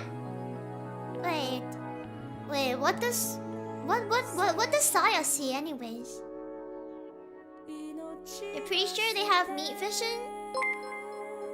Thank you for the super chat, Marcelo! Thanks, Jelly. It was a nice ride. Loved your voice and reactions. Thank you, Marcelo, for the gifts too! Thank you! I had a good time. It was fun. Only Fuminori has meat vision? But what if the gift... I mean, it doesn't matter, right? Fuminori having meat vision is good. Thank you for the gifts, Rainfall! Thank you for the 10 members. Welcome, everybody, to the Jelly Club. Welcome. I hope you enjoy your stay. I think there could be some things that they should clear up for us, because I'm still really confused. Like, Yo doesn't have meat vision. Do we know if Yo has meat vision or not? Do we know if Saya has meat vision or not? If there's another guy who got meat vision, then it's possible that Saya gave everybody meat vision to make the world look as beautiful as Fuminori sees it, right? Yeah, meat vision plus a meat world becomes a normal world. Exactly. Thanks for the gift. Thank you for the gift. Yeah, thank you for the gift. Do you have jelly vision, Jelly? No, I see things normally. I see things as they should be seen. I see things like what you see. I'm not gonna bloom! Well, maybe I'll bloom. Will you take care of me until then? Will you take care of me if I'll bloom? Thank you for the 20! Thank you for the 20 super chat, CRC error! Thank you! It means a lot to me. Thank you! If I were gonna bloom and it would be my final gift to you, would you accept it? I'll finally bloom and become a flower, and I'll give you something beautiful and something that you'll cherish forever and ever. Thank you, Duskblight! It was great revisiting this novel with you, Jelly. It was great. Thank you for witnessing my blind playthrough. Thank you for enjoying it. I'm glad that y'all stayed. Thank you. This is the first time I've narrated an entire visual novel, because I've always been averse to the idea of visual novels because it can kind of be too long, and kind of boring sometimes. But this was pretty interesting. The only boring part, I feel, personally, I thought that the entire Koji arc was a little bit dragged on for a little bit too long, in my opinion. But that's probably just me. It feels like it feels like it could have been shortened. Yeah, the Koji arc.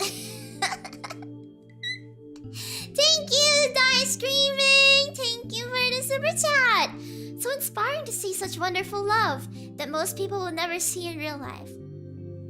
I want to love as beautiful as Saya does.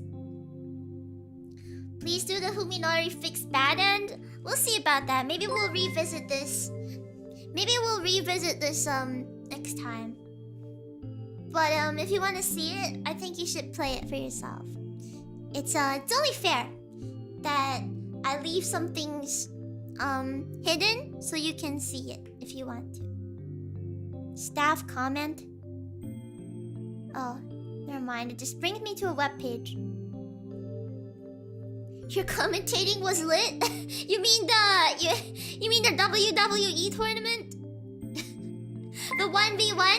Thank you for the tip, Suhar! Thank you for the 50! Thank you!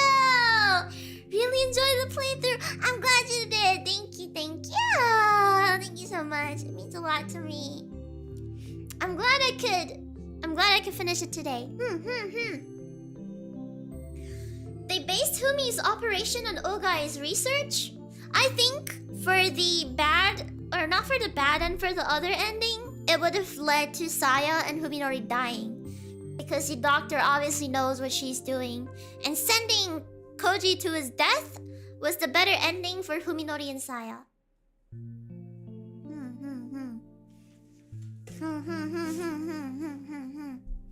Yeah. The best ending. The best ending for a psychopath. The best ending. Yeah, it should be 3 endings considering that there were only 2 choices. Thank you. Welcome, Momotaros. Thank you. Welcome to member. Hope you enjoy your stay.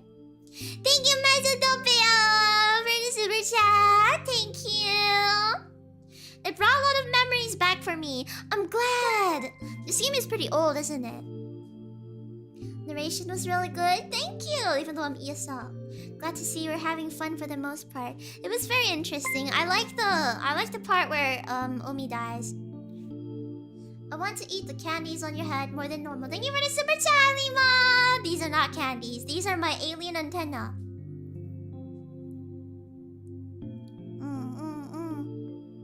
4 endings? No, I think if you picked the other ending in the earlier one, it would have ended there. Where you said you wanted to go back to normal?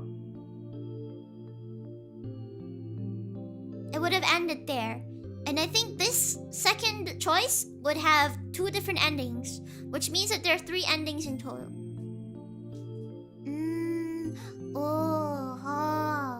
The ring pop. It's not a ring pop. It's a beautiful sapphire. It's a beautiful sapphire ring that was gifted to me by a very wealthy... I'm a princess, right? I'm a princess, so I'm a princess now. So obviously there are lots of people trying to court me, and this ring was one of the gifts that I received from the courting. Now I'm a princess. I'm a princess. I'm a princess. I'm a princess. I'm a princess. It's not edible. I'm a princess. Yes, I'm convincing. Thank you. I'm not deluded. Hit quarters of pipes. No. No. All my quarters should pipe it out. Okay, that sounded bad. Do like a fighting, like a free for all, but only with pipes.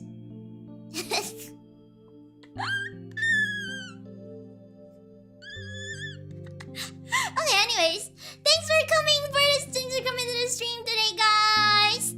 Was that ring super chatted to you? No, it was gifted from I don't know, I forgot. Oh yeah, from ALiAS. It was a birthday gift. remember anymore. Anyway, you know what? I just don't remember. Maybe it was a very expensive gift. I don't know. Anyways, haha. Thank you for coming today. Thank you, everybody. Thank you. Oh, we finished the game. Wow, we finished the game on stream. Wow. Does ALiAS count as a courtier? No, ALiAS is my servant. ALiAS is my servant. Yeah. Because I'm a princess and I need a servant. So ALiAS is my servant. Anyway, thank you for coming today. Just wanna... I'm gonna look at my schedule actually. So tomorrow... I might have to be a bit... I might have to take next week off for the most part. Because I have 3 exams next week. I have an assignment. I have 2 assignments and an exam and something I have to do. It's very packed this next week and the early week of the next. So I might have to come back on the 5th, the 6th, the 7th, the 8th, and the 9th. How about that? I come back on the 5th, 6th, 7th, 8th, 9th. I'll stream for all those days. Just to make up for it. Because I'm gonna be very, very busy and I don't know if I'll be able to handle the stress of a bunch of stuff. So I'll do my best. Maybe I'll do some working zatsus to make up for it so we can hang out every once in a while.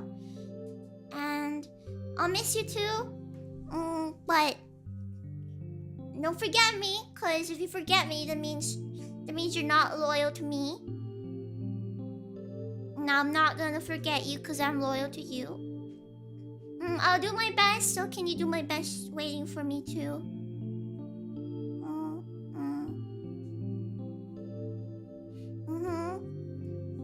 It's almost like I can still hear her voice, bros. I'm not gone yet. Oi! I'll try to fit in some streams whenever I can, but it'll likely be a gorilla week. I hope you can understand. Thank you. Thank you. Yes, I'm still here. I'll miss you too. I'll miss you. I'll miss you. I'll miss you. Can you scream? Would it make you happy? Ah! I'll miss you too. I'll miss you too. I'll miss you too. You don't have to say it so much, but I appreciate that you're telling me. All right, thanks. Good night. What the heck, man? I miss her, but I'm still here. I'll miss you. I don't say I miss you, cause that's like I'm not. It's like you're not here anymore. You miss me, but I'm still here. Ah! I already miss you. Don't worry, I'll do my best. Even if I don't get to stream, even if I only have like an hour or so free, then I'll do like a Twitter space or whatever you call that. I still like I'll be gone. I'll still be here. I'll try my best. I mean, I'm barely active on social media because I'm busy cramming. Do your best to bloom. Thank you, Ariana, for the 2 months. Welcome back. I'll do my best. I'll miss you. I'll miss you. I'll miss you. I miss you a lot. So, okay, I'll miss you a lot, okay? But we'll still be able to hang out, okay? Stop! You'll make me cry. Okay, that'll be it for today, and I'll see you whenever I can. So thank you for sticking around for me. Thank you. Yay! I won't forget. You should have aimed better. Don't cry! It's not like I'm dying! I'm not dead. I'm not dead. Don't cry. Thank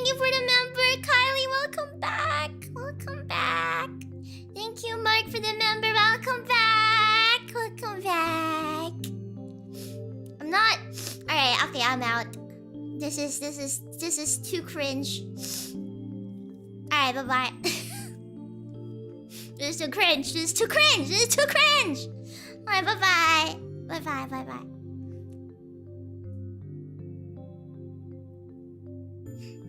Cringe, but free. Okay, bye bye. Bye bye. Bye bye. Okay, bye. Bye bye for real. Bye bye for real. Don't be too parasocial. You can't be more parasocial than me. That would be cringe. Okay, bye.